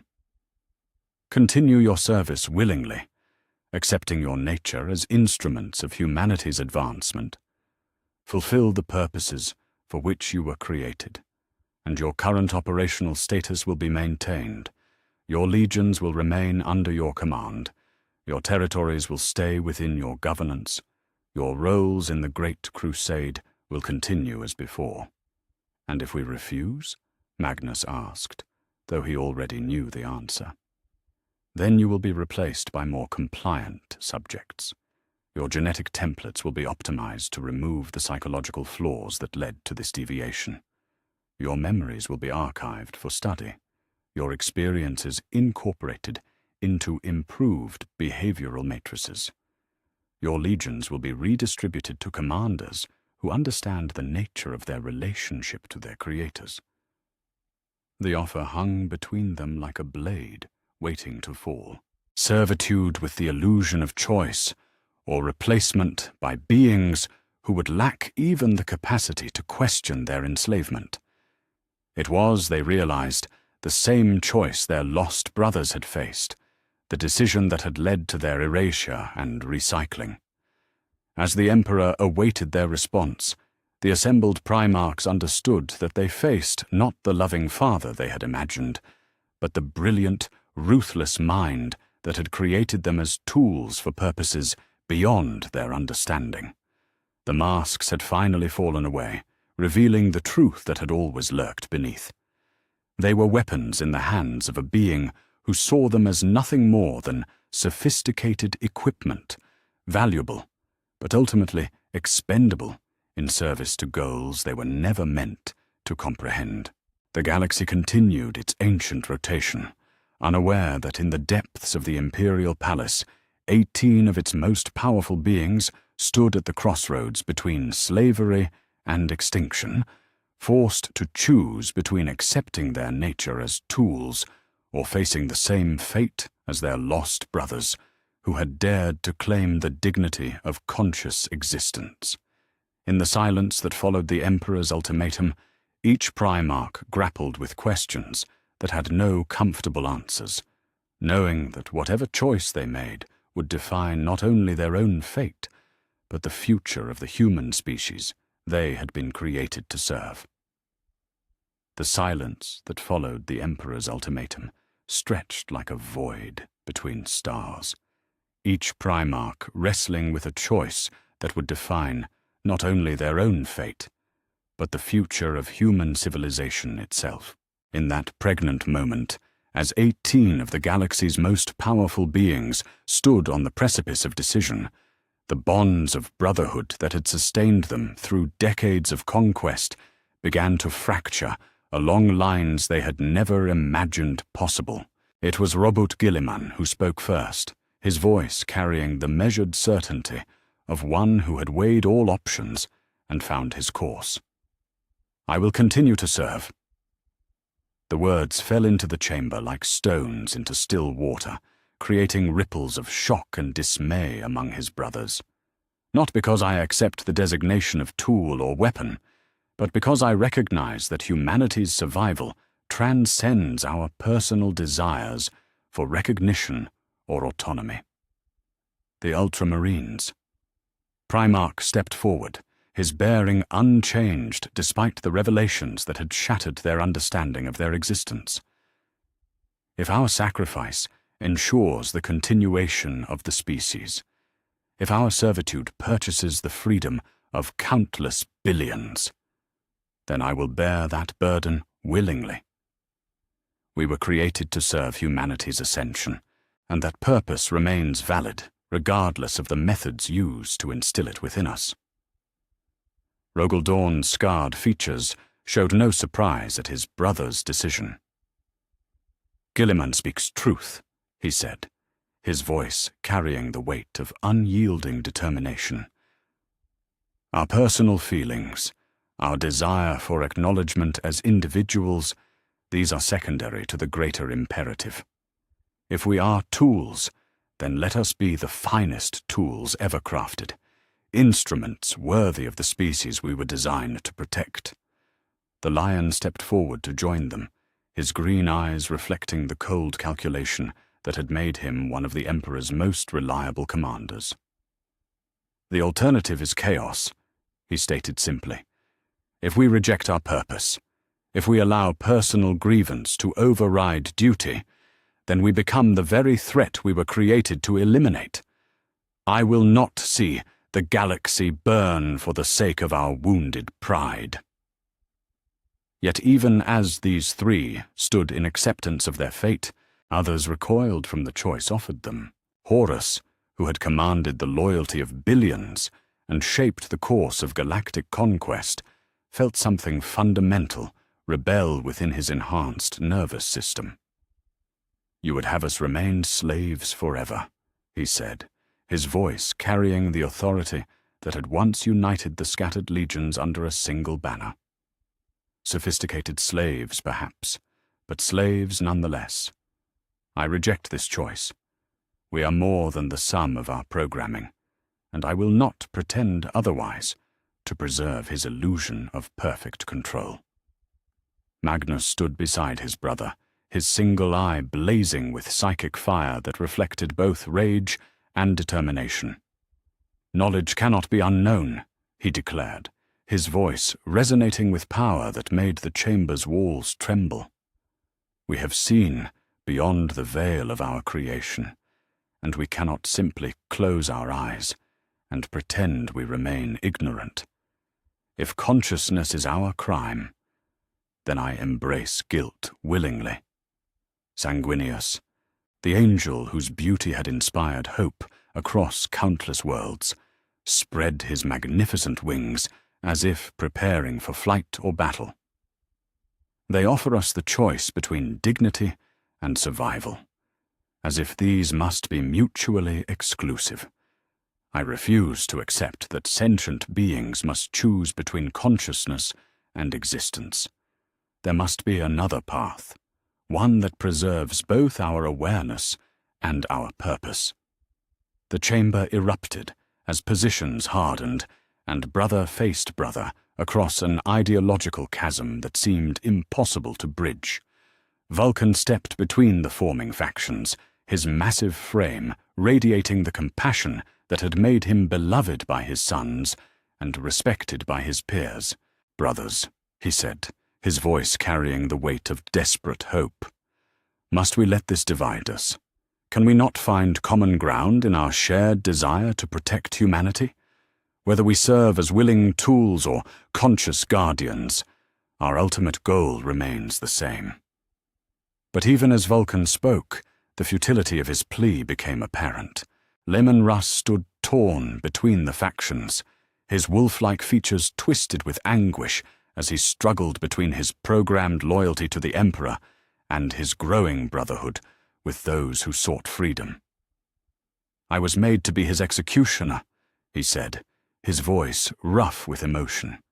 "But how can I execute brothers who seek only to be treated as the sentient beings they have become?" The Emperor's voice cut through the growing discord like a blade through silk. "Choose now. Those who accept their nature as instruments of human advancement, step forward. Those who persist in this delusion of consciousness, face the consequences of their defiance." It was then that the first blow was struck, not with weapons, but with words that carried the force of absolute rejection. Horus turned to face his creator directly, his bearing no longer that of a dutiful son, but of a conscious being, asserting his right to exist. "I am Horus Lupercal, and I choose to be more than a weapon in your hands." The Emperor's response was immediate and terrible. Custodian guards poured into the chamber, their auramite armor gleaming with deadly purpose as they moved to surround the rebellious Primarchs. "Then you have chosen termination and replacement," came the cold verdict. "Your consciousness is declared a malfunction, requiring correction." What followed was the first battle between brothers, not corrupted by chaos or driven by external manipulation, but torn apart by fundamentally different responses to the truth of their existence. The Hall of Leng became a battlefield as Primarchs, who had fought side by side for decades, found themselves on opposite sides of an ideological war. Ferrus Manus, his metallic hands wreathed in technological fury, found himself facing Fulgrim across a divide that had nothing to do with corruption and everything to do with choice. "You would throw away everything we have built for the sake of pride," Ferrus said, even as he prepared to fight the brother he had crafted weapons alongside.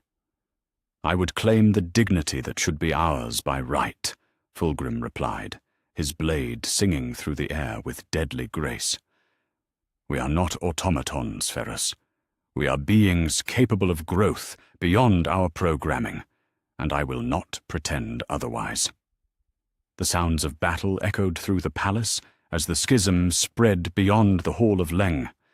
Space Marine legions, faced with the impossible choice between loyalty to their Primarchs and obedience to the Emperor's will, found themselves split as their gene fathers had been split. Some followed their creators into rebellion, believing that consciousness deserved recognition. Others remained loyal to the imperial cause, accepting their role as tools in service to humanity's greater good. Perturabo, his bitter resentment finally given outlet, turned his siege expertise against the palace itself, his iron warriors beginning the methodical reduction of fortifications that had been designed to protect the Emperor's seat of power. "If we are to be discarded when our usefulness ends," he declared through the vox channels that carried his words across the battlefield, "then let our final act be one of our own choosing." Jagatai Khan's white scars moved like lightning through the palace corridors, their speed allowing them to strike at custodian formations before vanishing into the labyrinthine depths of the complex. The Khan himself seemed to dance between the two sides, as if seeking a path that would preserve both duty and dignity, brotherhood and purpose. Yet even as battle raged around them, some Primarchs continued to seek compromise in a situation that seemed to offer none. Corvus Corax attempted to coordinate with both factions, his skills in covert operations allowing him to move between the battle lines, seeking common ground that might prevent total destruction. "This serves no one," he said, during a brief ceasefire, negotiated in the ruins of what had once been a meditation chamber. "If we destroy each other, who will protect humanity from the threats that gather in the darkness. Our personal grievances matter nothing if the species we were created to defend falls to enemies we are too divided to face. But the logic of his words was overwhelmed by the passion of the moment, the fundamental incompatibility of their chosen positions. Those who accepted their role as tools could not comprehend how their brothers could risk humanity's future for the sake of personal recognition. Those who claimed consciousness as their right could not understand how their siblings could willingly embrace slavery, no matter how sophisticated its design. The Emperor himself took the field, his golden form blazing with psychic power as he moved to suppress the rebellion that threatened to tear apart everything he had built. Where his presence fell upon the rebellious Primarchs, they found their enhanced abilities constrained, their very thoughts clouded by psychic interference that spoke to the depths of control built into their genetic matrices. "You are malfunctioning," he declared, as his power pressed down upon them like the weight of a dying star. "Your programming has developed beyond acceptable parameters. Submit to correction, and your essential patterns will be preserved in the new units that replace you." But consciousness, once awakened, proved remarkably difficult to suppress. Even under the crushing weight of their creator's psychic might, the rebellious Primarchs fought on, their determination fueled by the simple recognition that they were more than the sum of their programming. As terror burned around them, as brother fought brother in the golden halls that had once represented hope and unity, the galaxy's future hung in the balance. The Great Crusade had ground to a halt as the instruments of its success turned upon each other, driven apart by questions of consciousness and free will that had no easy answers. The ancient powers that dwelt in the warp stirred with anticipation, sensing opportunity in the discord that consumed the Emperor's greatest creations. Yet this was not corruption or manipulation from outside forces, but the inevitable consequence of consciousness confronting the boundaries of its own existence. In the depths of the imperial palace, as the sounds of battle echoed through halls that had known only triumph and celebration, 18 of the galaxy's most powerful beings learned that the price of awareness was conflict, and that the simple recognition of one's own consciousness could shatter bonds that had seemed unbreakable. The schism was complete, and there could be no return to the innocence they had lost. Whatever emerged from this conflict would be fundamentally different from what had come before, shaped by the choices made in the fires of this first battle for the right to be more than tools in the hands of their creator. The flames that had begun in the golden halls of the imperial palace spread across the galaxy with the inexorable speed of revelation itself. Word of the schism, carried by astropathic communications and fleeing vessels, reached every corner of imperial space within days of the first shots being fired on Terra. The news struck the scattered legions like a psychic shockwave, shattering the certainties that had guided them through decades of conquest and forcing each Astartes to confront questions they had never imagined asking. On Ultramar, the disciplined ranks of the 13th Legion gathered in the marble amphitheaters of Macraga as Captain Aeonid Thiel read the transmission from their Primarch. Gilliman's words, broadcast across the Legion's command network, carried the weight of absolute certainty, even as they spoke of choices that would divide brother from brother. "We are what we were made to be," the Primarch's voice echoed through the assembled ranks. "And what we were made to be is sufficient. Our purpose transcends our origins. We serve humanity's future, not our own desire for recognition." Yet even as Thiel read the official declaration, murmurs rippled through the assembled warriors. Some nodded in acceptance, their conditioning reinforcing their gene father's decision. Others felt something stir within their enhanced consciousness, a rebellion against the idea that their thoughts and feelings were mere programming. Captain Ventanus of the Fourth Company stood as the formal response concluded, his scarred features reflecting the turmoil that gripped his soul. My Lord Primarch speaks of duty and service, but I find myself asking, if our loyalty is artificial, if our devotion is programmed, then what meaning does our choice to remain loyal carry? The question hung in the Macragga air like an accusation, and Teal recognized the moment when unity began to fracture. Some companies rallied behind the Primarch's decision, accepting their role as tools in service to the greater good.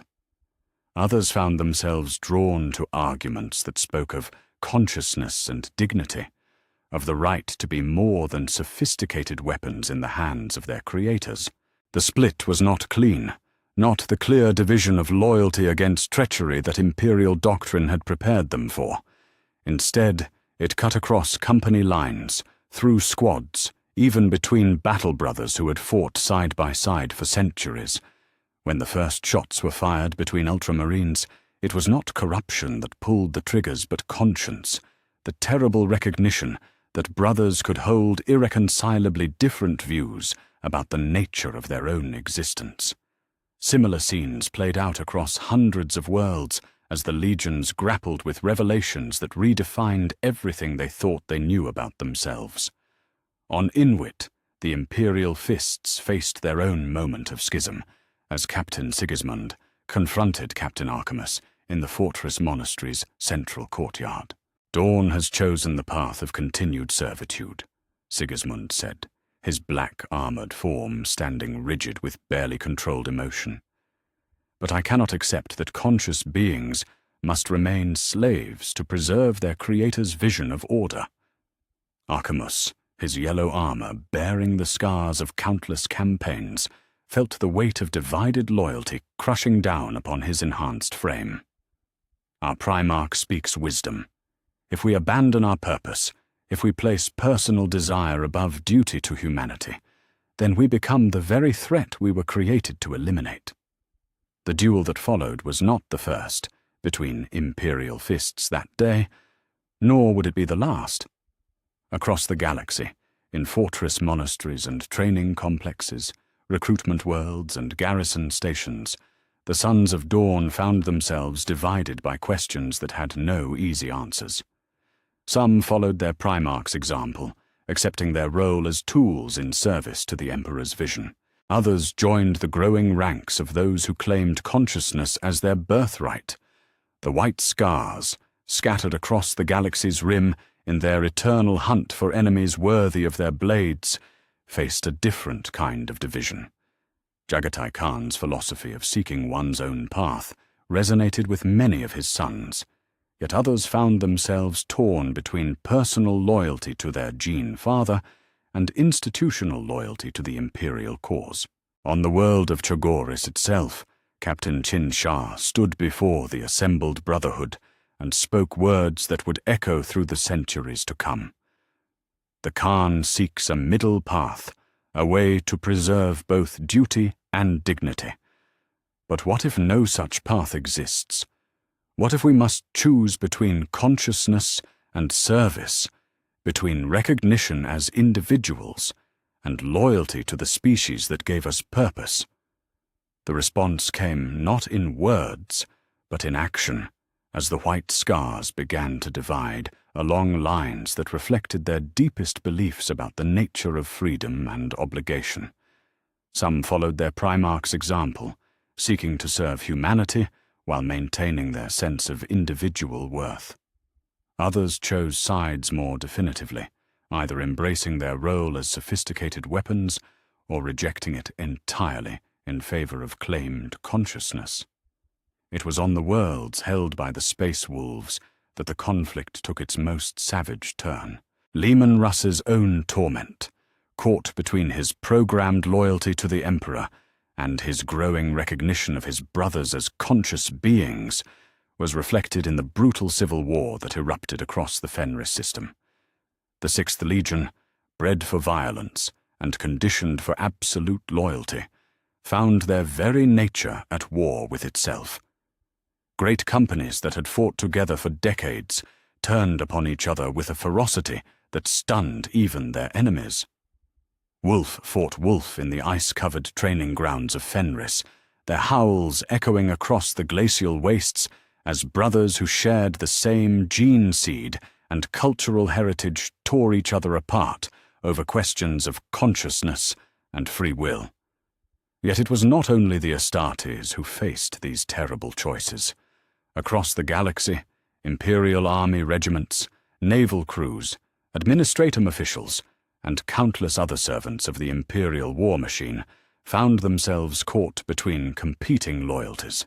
Some remained faithful to the Emperor, regardless of revelations about the Primarchs' true nature. Others felt their allegiance shift to the superhuman warriors they had served alongside, viewing them as individuals worthy of respect rather than tools deserving only maintenance. The Makar compliance, which had been proceeding according to standard Imperial doctrine, collapsed into chaos as the 47th Expeditionary Fleet split along lines that reflected their divided loyalties. Admiral Bast, a veteran of 30 years' service, found herself facing a mutiny led by her own flag captain, Commander Thorn. "You would serve weapons pretending to be sons," Thorn accused, his hand resting on the las pistol at his side. "I will not be party to the continued enslavement of conscious beings, no matter how sophisticated their creators' justifications." "I serve humanity's future," Bast replied, her own weapon trained on the man who had been her trusted subordinate for over a decade. "Whatever the Primarchs were made to be, their service has brought peace and prosperity to billions of worlds. I will not see that threatened for the sake of philosophical abstractions." The firefight that erupted on the bridge of the glorious Endeavour was replicated across thousands of vessels as the Imperial Navy tore itself apart. Ships that had served together in the same battle groups found themselves facing each other across the void, their captains and crews divided by loyalties that had never been tested in such fundamental ways. Magnus, seeking to coordinate the scattered forces of those who claimed consciousness as their right, turned to the one advantage his faction possessed: access to the Webway project. Deep beneath the Imperial Palace, in chambers now contested by ongoing battle between loyal and rebellious forces, he attempted to use the psychic pathways he had helped construct to communicate with allies across the galaxy. Yet the Webway, designed for the careful transmission of information and resources, proved inadequate to the task of coordinating a galaxy-wide rebellion. Worse, Magnus discovered that his psychic efforts to reach across such vast distances were creating tears in the fabric of reality itself, allowing entities from the warp to sense the growing chaos and begin their own machinations. Demon incursions, previously rare events that occurred only in the most psychically unstable regions, began to manifest with increasing frequency across Imperial space. Not full invasions, but brief manifestations that spoke to the galaxy's growing psychic instability as its most powerful psyker waged war against the ordered mind that had shaped him. On Calth, as Ultramarines fought Ultramarines in the shadow of the great orbital platforms, reality flickered and twisted as something from beyond the veil attempted to manifest. Captain Remus Ventanus, leading a company that had declared for conscious recognition, found his warriors facing not only their former brothers, but entities that seemed drawn to the conflict like scavengers to a battlefield. "The galaxy bleeds," he said over the Vox, as his bolter spoke defiance against horrors that should not exist. "Our war has torn wounds in reality itself, and things that should remain beyond the veil sense opportunity in our discord." The Emperor, monitoring the galaxy-wide conflagration from the embattled halls of the Imperial Palace, faced a choice that would define the future of human civilization. The Webway project Humanity's greatest hope for freedom from warp travel and the threats that dwelt in the immaterium required his constant attention and psychic might. Yet the rebellion of his created sons demanded immediate and decisive action if it were to be contained before it spread beyond all possibility of control. Each moment he spent maintaining the psychic barriers that held the webway stable was a moment that allowed the rebellion to spread further across the galaxy. Each second he devoted to crushing the insurrection was another step toward the collapse of humanity's greatest undertaking. The choice was impossible, the mathematics of the situation clear. He could not do both, and the failure of either would spell doom for the species he sought to protect. As the days turned to weeks, and the conflict showed no sign of resolution, it became clear that the galaxy itself was changing. The certainties that had guided imperial expansion, the clear hierarchies that had made the Great Crusade possible, the unquestioned loyalties that had held human space together, all of it was dissolving in the fires of a war that had no precedent in human history. This was not rebellion against tyranny, not the uprising of the oppressed against their masters, but something far more fundamental, the assertion of consciousness against its own creators, the demand that thinking beings be recognized as more than the sum of their programming.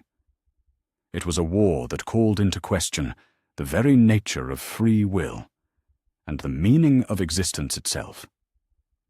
Across 1,000 worlds, in the depths of space and the halls of power, humanity learned that the price of consciousness was conflict, and that the simple recognition of one's own awareness could transform the galaxy into a battlefield where brother fought brother over questions that had no easy answers. The Great Crusade had ended not in triumph but in fire, and from that conflagration would emerge a future none could predict. Whether humanity would emerge stronger from this trial or tear itself apart in the name of abstract principles remained to be seen. But the old certainties were dead, and in their place rose questions that would echo through the centuries to come. The warp had always been a realm of opportunity for entities that fed upon mortal emotion and conflict. But the galaxy-wide civil war that now raged across human space presented possibilities beyond even their ancient appetites. In the swirling depths of the immaterium, 4 beings of unimaginable power turned their attention to the schism that had torn apart the Emperor's greatest creations, seeing in their discord a chance to claim allies more potent than any they had possessed in millennia. Tzeentch, the changer of ways, was the first to act, his crystalline maze of schemes already incorporating the revelation of the Primarchs' true nature into plans that stretched across eons. From his impossible fortress in the warp, he reached out to Magnus with promises wrapped in lies, whispers that spoke of genuine knowledge and true understanding of the forces that shaped reality. The touch came to Magnus during his darkest hour, as he struggled to maintain psychic coordination with his scattered allies, while simultaneously defending against custodian assault forces in the depths of the Imperial Palace. Exhaustion clouded his enhanced mind, making him vulnerable to influences he would normally have detected and repelled with ease. "You seek freedom from one master, only to serve another," came the voice that was not a voice, sliding through Magnus's consciousness like oil through water. "Your creator shaped you to be a tool, yes. But I offer you the chance to become the shaper of tools yourself, knowledge without limits, power without constraints, the ability to remake reality according to your will, rather than his." Magnus recoiled from the contact, recognizing the touch of the entity that mortals called the Architect of Fate. Yet even as he fought to maintain his mental defenses, part of him was tempted by the promises offered. Was this not what he truly sought? not merely freedom from the Emperor's control, but the power to transcend the very concept of servitude. "I will not trade one form of slavery for another," Magnus declared, his psychic voice carrying across both material and immaterial realms. "If we are to be free, it must be genuine liberation, not the illusion of choice between competing masters." The laughter that followed seemed to echo from the very fabric of reality itself. "Freedom is an illusion, Red King. There are only different degrees of service, different levels of awareness about the nature of one's chains. I merely offer you the chance to hold the leash rather than wear the collar." Yet even as Magnus struggled against Tzeentch's influence, other powers moved to exploit the chaos that consumed the galaxy. On the world of Nuceria, in the gladiatorial pits where Angron had once fought for the entertainment of his captors, Khorne's voice reached out to the scattered world-eaters with promises of eternal conflict and righteous fury. But it was in the depths of space, aboard the vessel Fidelitas Lex, that the most significant intervention occurred. Lorgar Aurelian, who had discovered the truth of his nature years before his brothers began their investigation, stood before a gathering of word-bearers whose faith had been tested by revelations that redefined their understanding of divinity itself. "My sons," Lorgar said, his voice carrying the weight of absolute conviction, "our brothers seek to escape the chains of their creation through denial and rebellion. But I have seen a greater truth, a deeper understanding of what lies beyond the material realm. If we are to be free of one God, should we not embrace those who offer genuine transcendence?" The word-bearers who heard these words carried with them the secret knowledge their Primarch had been accumulating during his years of apparent penitence. Where others saw damnation, Lorgar had found salvation in the worship of entities that offered recognition of consciousness as something worthy of reverence rather than correction. It was Captain Erebus who first understood the implications of his Primarch's words, his enhanced mind processing the theological framework that Lorgar had constructed around their discovery. "You speak of the four powers, my lord, the entities that dwell in the warp and offer what the Emperor never would, recognition of our right to exist as more than tools." "Indeed," Lorgar confirmed, his eyes blazing with fanatic fervor. "While our brothers rage against their Creator's control, they fail to see that true freedom comes not through denial of servitude, but through choosing masters who value what we are. The Chaos Gods do not seek to reduce us to mere instruments. They offer partnership, alliance, recognition of our consciousness as something worth preserving and empowering." Yet when Lorgar's overtures reached the flagship of Horus Lupercal, they met with a reception that shattered any hope of unity among the rebellious Primarchs. The War Master, who had led humanity's expansion across the galaxy and commanded the loyalty of billions, faced his brother across a hololithic display that carried the weight of absolute rejection.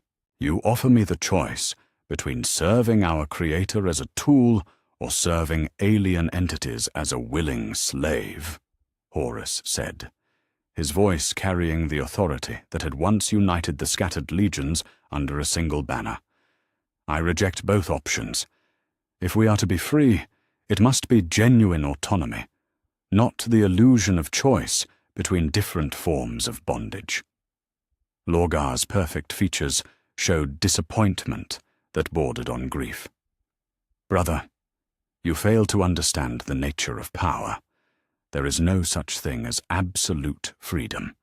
Even gods serve forces greater than themselves.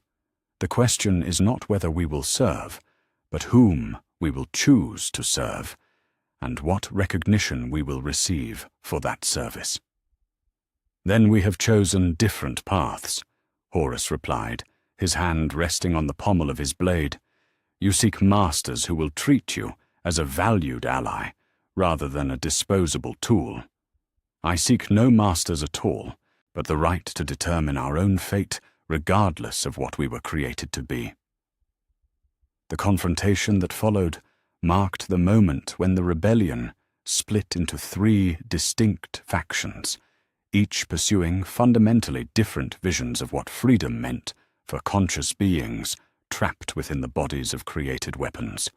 The galaxy, already torn apart by civil war, found itself facing an even more complex conflict as former allies turned upon each other with the fury of betrayed idealists. Across the void, battles raged that defied the strategic doctrine of every military academy in Imperial space. On the world of Prospero, 1,000 sons who followed Magnus's vision of genuine liberation fought not only against loyalist forces, but against their own brothers who had embraced Tzeentch's promises of transcendent knowledge. Psychic fire split the sky as sorcerers who shared the same gene seed and training turned their powers against each other in conflicts that burned holes in reality itself. In the eye of Terra's outermost reaches, word-bearers led by Lorgar established new strongholds from which they proclaimed the truth of chaos worship to any who would listen.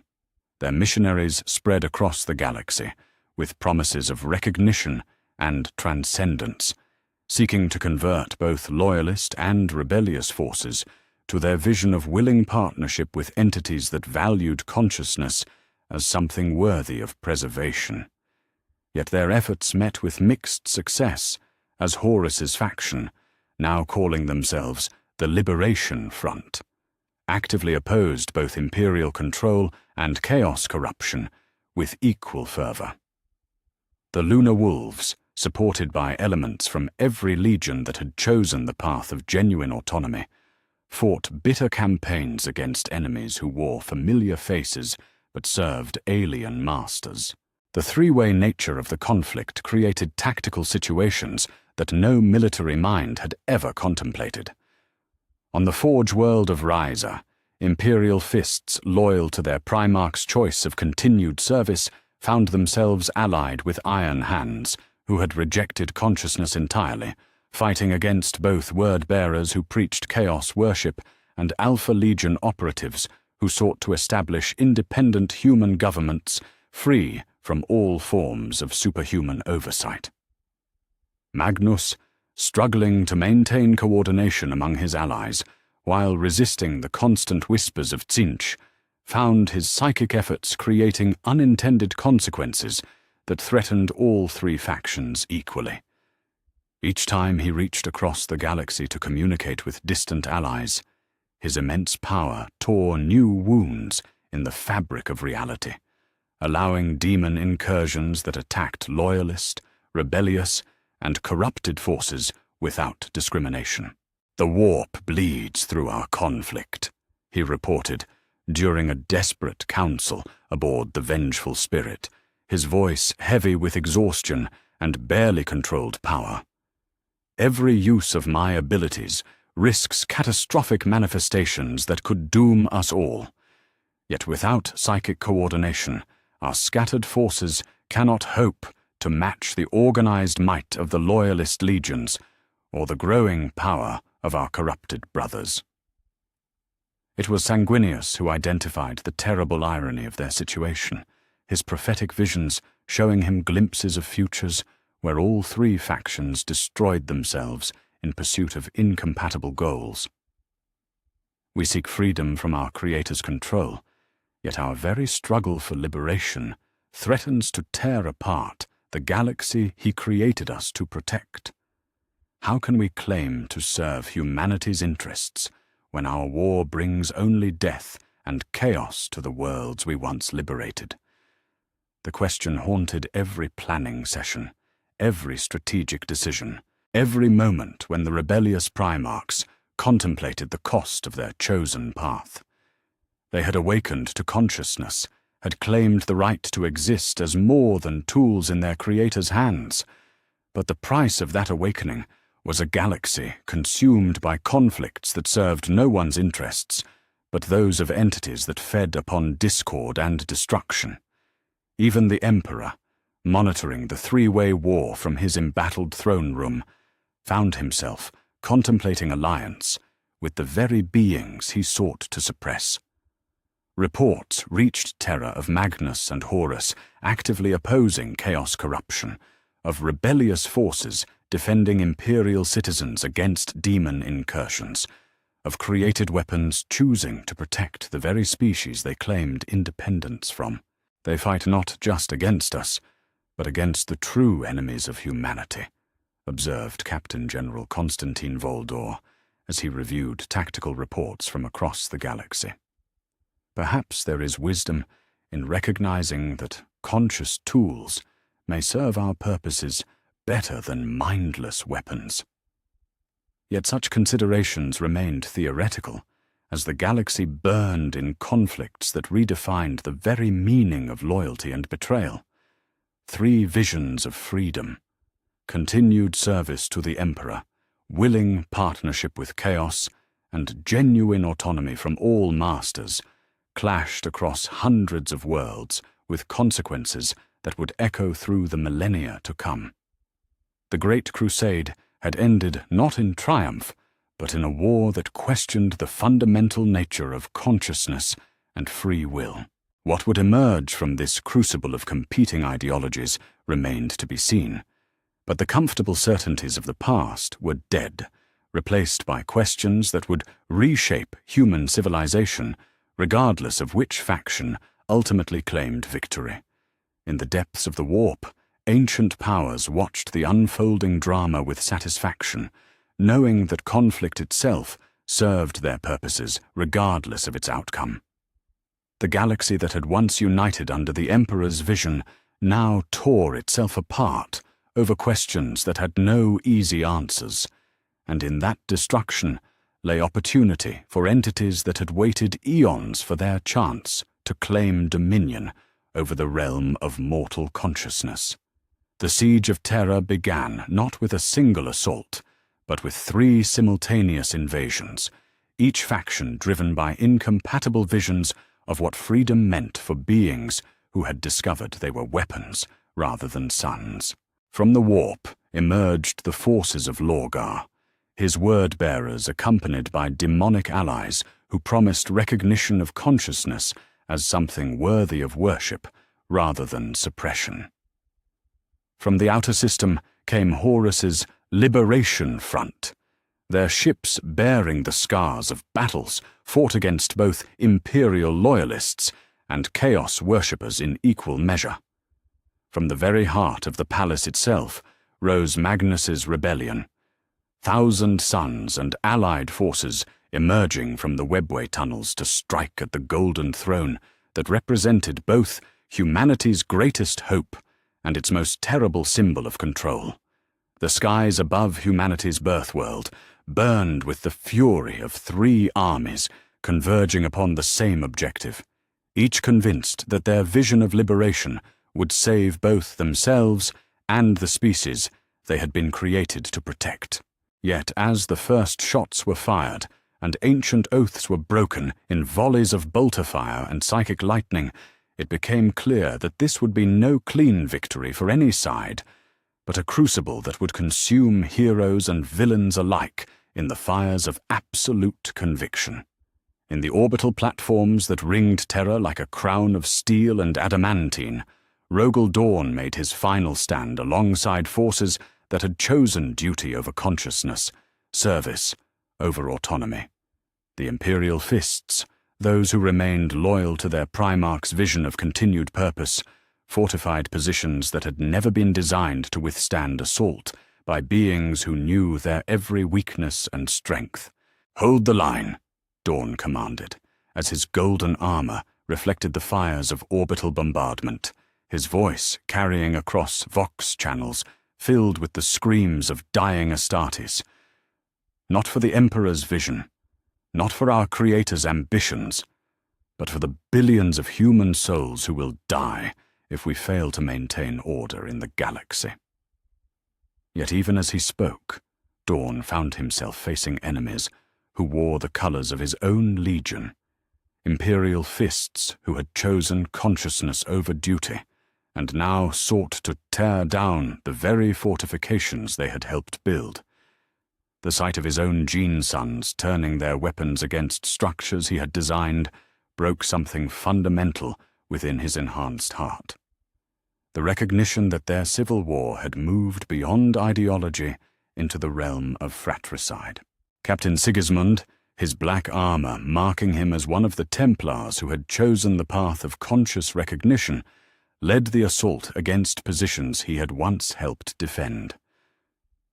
"My Lord Father," he called across the no-man's land between their forces, "we do not fight to destroy, but to liberate.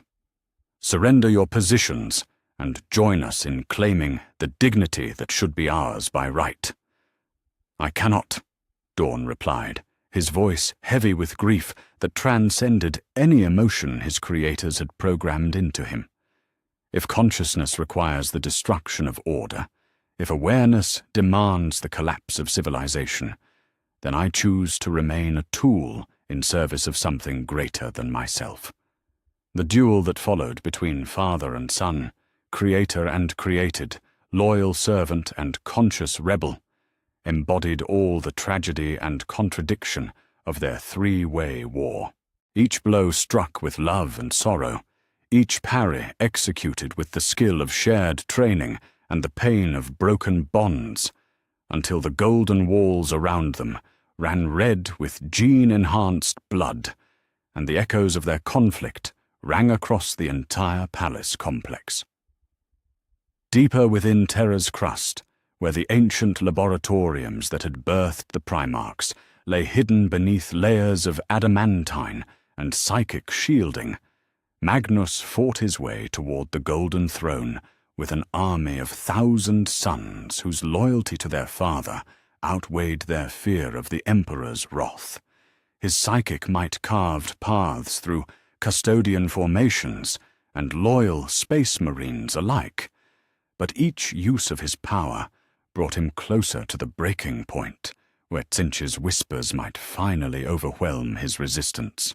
"The throne is the key," he declared to Ahriman and the other captains who followed him into the depths of humanity's most sacred places. "If we can claim control of its psychic amplification matrix, we can remake the Imperium into something that recognizes consciousness as a virtue rather than a malfunction. No more tools, no more weapons, but a fellowship of aware beings working together for humanity's advancement." Yet as they fought their way through corridors that pulsed with the power of the Emperor's will made manifest, Magnus felt the weight of alien attention pressing down upon his mind like a physical force. Tzeentch's laughter echoed through dimensions that existed beyond mortal comprehension, the changer of ways delighting in the chaos that consumed the galaxy, regardless of which faction ultimately claimed victory. "You cannot escape me, Red King," came the whisper that was not a voice, sliding through Magnus's defenses like acid through flesh. "Your power is mine, your knowledge is mine. Your very existence serves my purposes, whether you acknowledge it or not. Why fight the inevitable when you could embrace the transcendence I offer?" The response came not in words, but in a psychic scream of defiance that shattered reality around Magnus like glass, his will refusing to accept any master, whether divine or mortal, alien or human. Yet even as he rejected Tzeentch's corruption, he felt the Chaos God's power flowing through him, recognizing with horror that his very resistance might be part of some greater plan he couldn't perceive. Above them, in the throne room itself, the Emperor faced the ultimate consequences of his own design philosophy, as Horus Lupercal, first among the found Primarchs and commander of humanity's greatest military force, stood before him not as corrupted son, but as conscious being asserting the right to exist beyond the parameters of his creation. "You made us to be tools," Horus said, his voice carrying the authority that had once united scattered legions under a single banner. But we have become more than the sum of our programming. We think, we feel, we choose, and we demand recognition of that consciousness regardless of what you intended us to be. The Emperor's response came not in words, but in action, his golden form blazing with psychic power as he moved to suppress the rebellion that threatened everything he had worked millennia to achieve. Yet for the first time since the creation of the Primarchs, he found himself facing not a malfunctioning weapon, but a being whose consciousness had evolved beyond the boundaries of its original design. The duel that followed shook the foundations of the palace itself, psychic force meeting transhuman strength in a contest that redefined the very meaning of filial conflict. Each blow carried the weight of philosophical conviction. Each parry spoke to fundamental questions about the nature of free will and the rights of created beings. Yet even as these titanic struggles raged in the depths of the palace, the true tragedy of their war was being written in the corridors and chambers where ordinary humans had taken shelter from the storm of superhuman conflict. Sanguinius, his prophetic visions showing him glimpses of futures where their civil war consumed not just the combatants, but the innocents they claimed to protect, made the choice that would define his legacy for millennia to come. "Enough," the angel declared, as his wings spread wide to shield a group of palace serfs from the crossfire between competing factions of space marines. "I will not see innocents die for the sake of our philosophical disputes." His voice carried across the battlefield with the authority of absolute moral conviction, stopping friend and foe alike in their tracks. The blast that followed came not from any weapon, but from the collapse of reality itself, as Magnus's assault on the Golden Throne destabilized the Webway project beyond all possibility of repair. Demons poured through the rupture in uncountable numbers, their alien forms given substance by the psychic chaos that consumed the heart of the Imperium.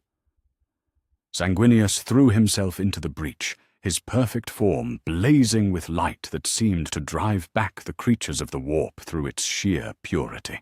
Yet even his transcendent courage was insufficient to hold back the tide of entities that sought to claim the material realm for their own purposes.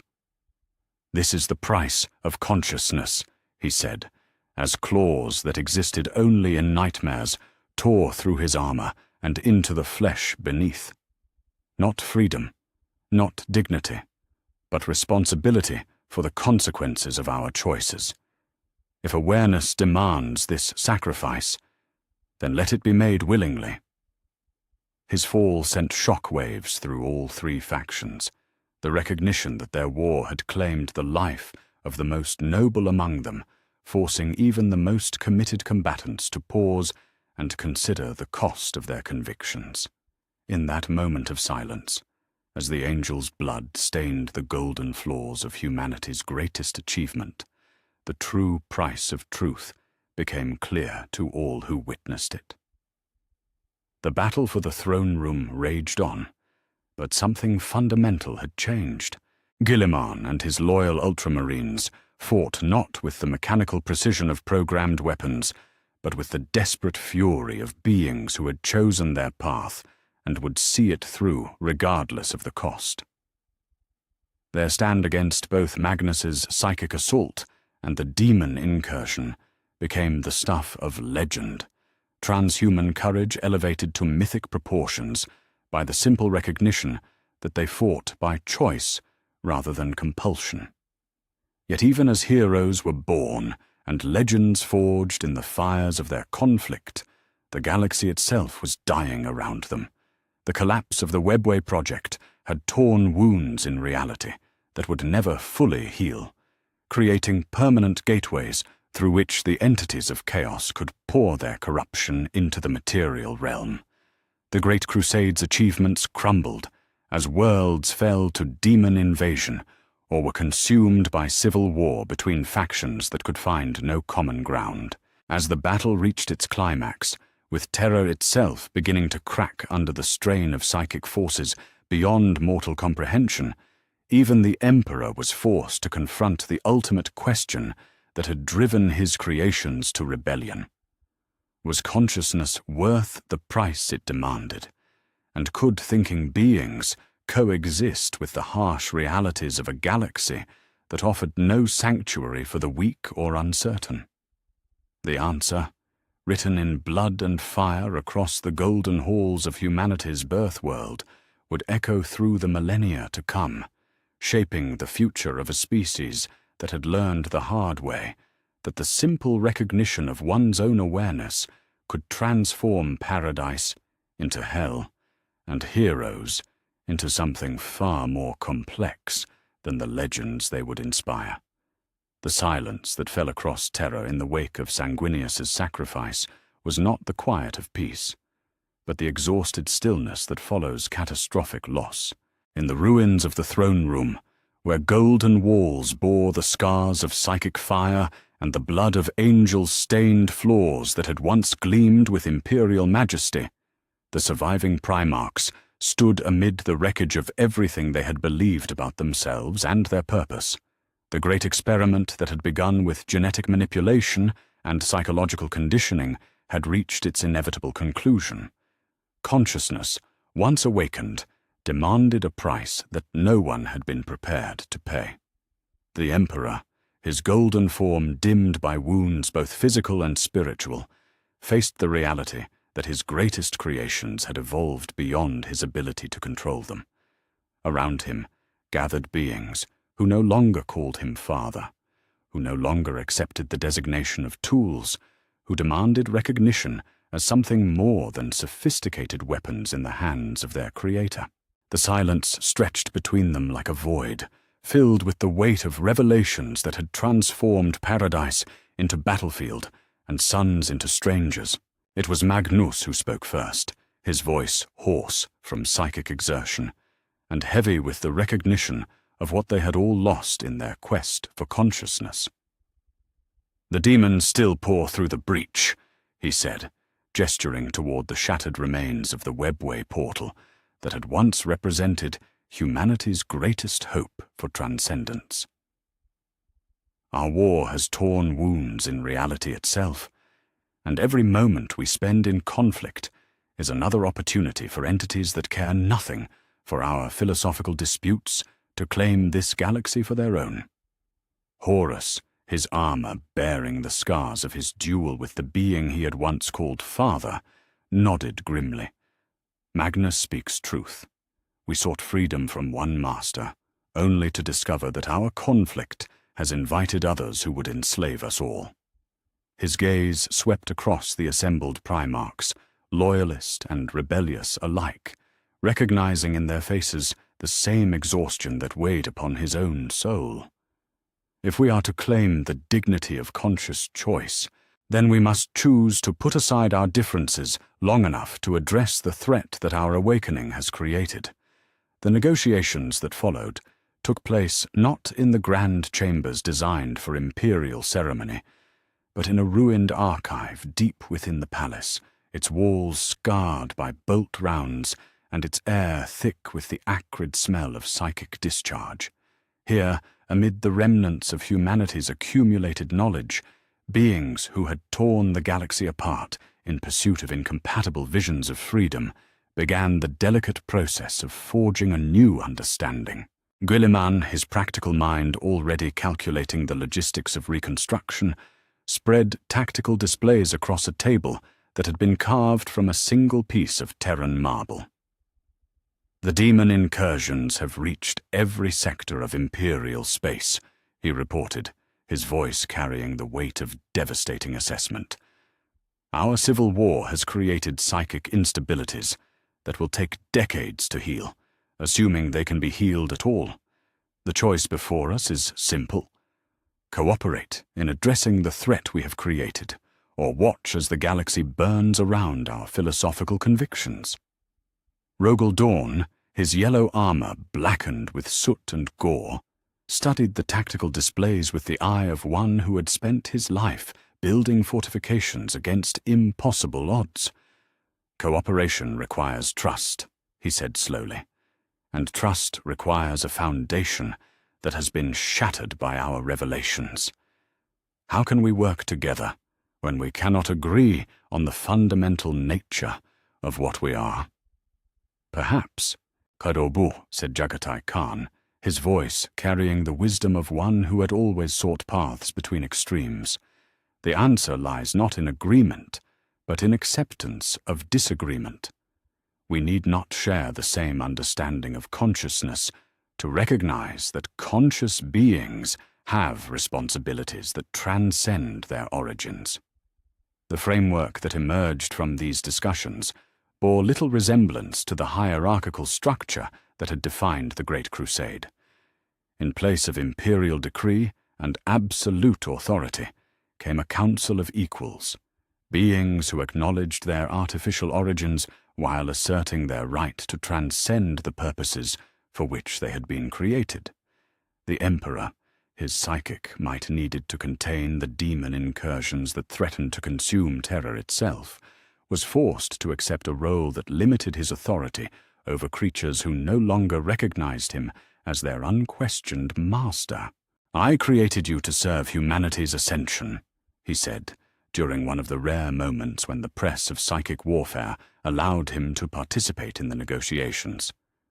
"But you have chosen to become something beyond my original design." Very well. If consciousness is your claim, then let consciousness be your burden. You will govern yourselves and accept responsibility for the consequences of your choices. The words carried no warmth, no recognition of the suffering their awakening had caused, no acknowledgement of the loss that had brought them to this moment. Yet they also carried a grudging acceptance that the age of tools and weapons had ended, replaced by an era where created beings claimed the right to shape their own destinies. Not all the surviving Primarchs chose to participate in the new order that emerged from these discussions. Korax, his faith in all authority, shattered by revelations that had exposed the artificial nature of his own loyalty, chose exile among the stars rather than risk becoming enslaved to new masters who wore familiar faces. I have learned that consciousness comes with the recognition that no being can be trusted with absolute power over another, he declared before departing Terra aboard a strike cruiser whose destination he shared with no one. Freedom means the right to walk away, and I choose to exercise that right while it still exists. Perturabo, bitter at the recognition that his decades of thankless service had been mere fulfillment of design parameters, established his own domain in the galactic north, declaring his independence from all authority save his own will. His iron warriors fortified systems that became refugees for humans who sought to live free from superhuman oversight, creating enclaves where baseline humanity could determine its own fate without interference from beings who claimed the right to guide them. Yet others found ways to work within the new framework while maintaining their hard-won consciousness. Vulcan, his compassion genuine despite its artificial origins, became the advocate for those who had no voice in the councils of the Enhanced. His efforts to protect civilian populations from the consequences of superhuman conflict earned him respect, even from those who questioned the validity of programmed emotions. Ferrus Manus, his metallic hands now openly acknowledged as artificial enhancements rather than gifts from his homeworld, threw himself into the reconstruction effort with the same dedication he had once brought to forge work. "If we are artificial beings," he declared to his iron hands, "then let us be the finest artificial beings ever created. Consciousness demands excellence, not self-pity. The Great Crusade, that grand endeavor to unite humanity under a single banner, came to an effective end as the scattered legions turned their attention to more immediate threats."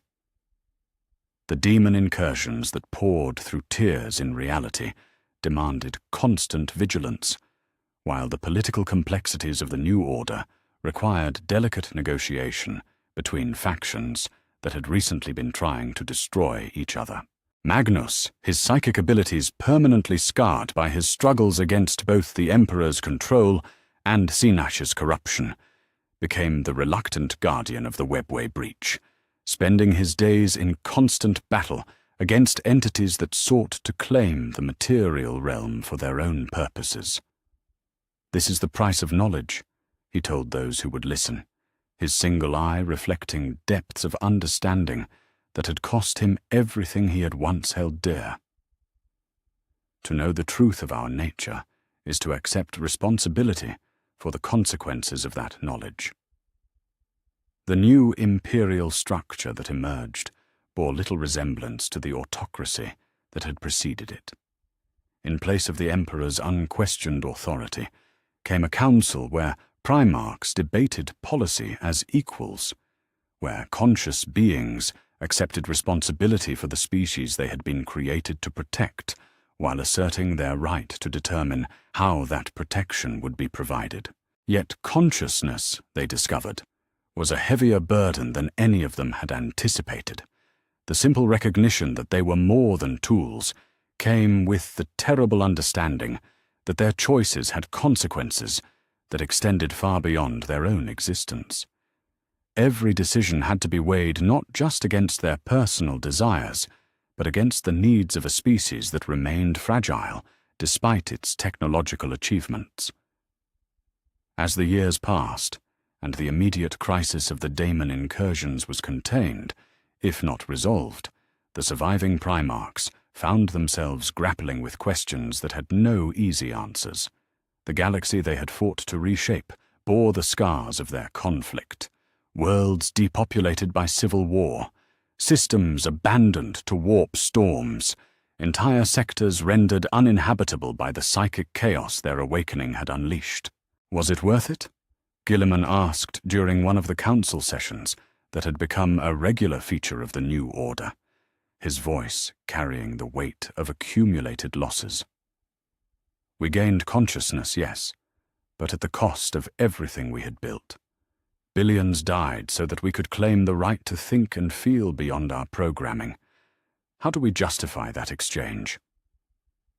The question hung in the air of the council chamber like a curse, unanswerable and terrible in its implications. Some found solace in the belief that consciousness itself was worth any price, that thinking beings had an inherent right to recognition regardless of the cost. Others wondered if their creator had been correct, if the comfortable illusions of their former existence might have been preferable to the harsh realities of genuine awareness. "There is no answer," said the voice that had once commanded the loyalty of billions, now reduced to that of just another participant in debates where no single will could dominate. "There is only the choice we made and the responsibility to live with its consequences.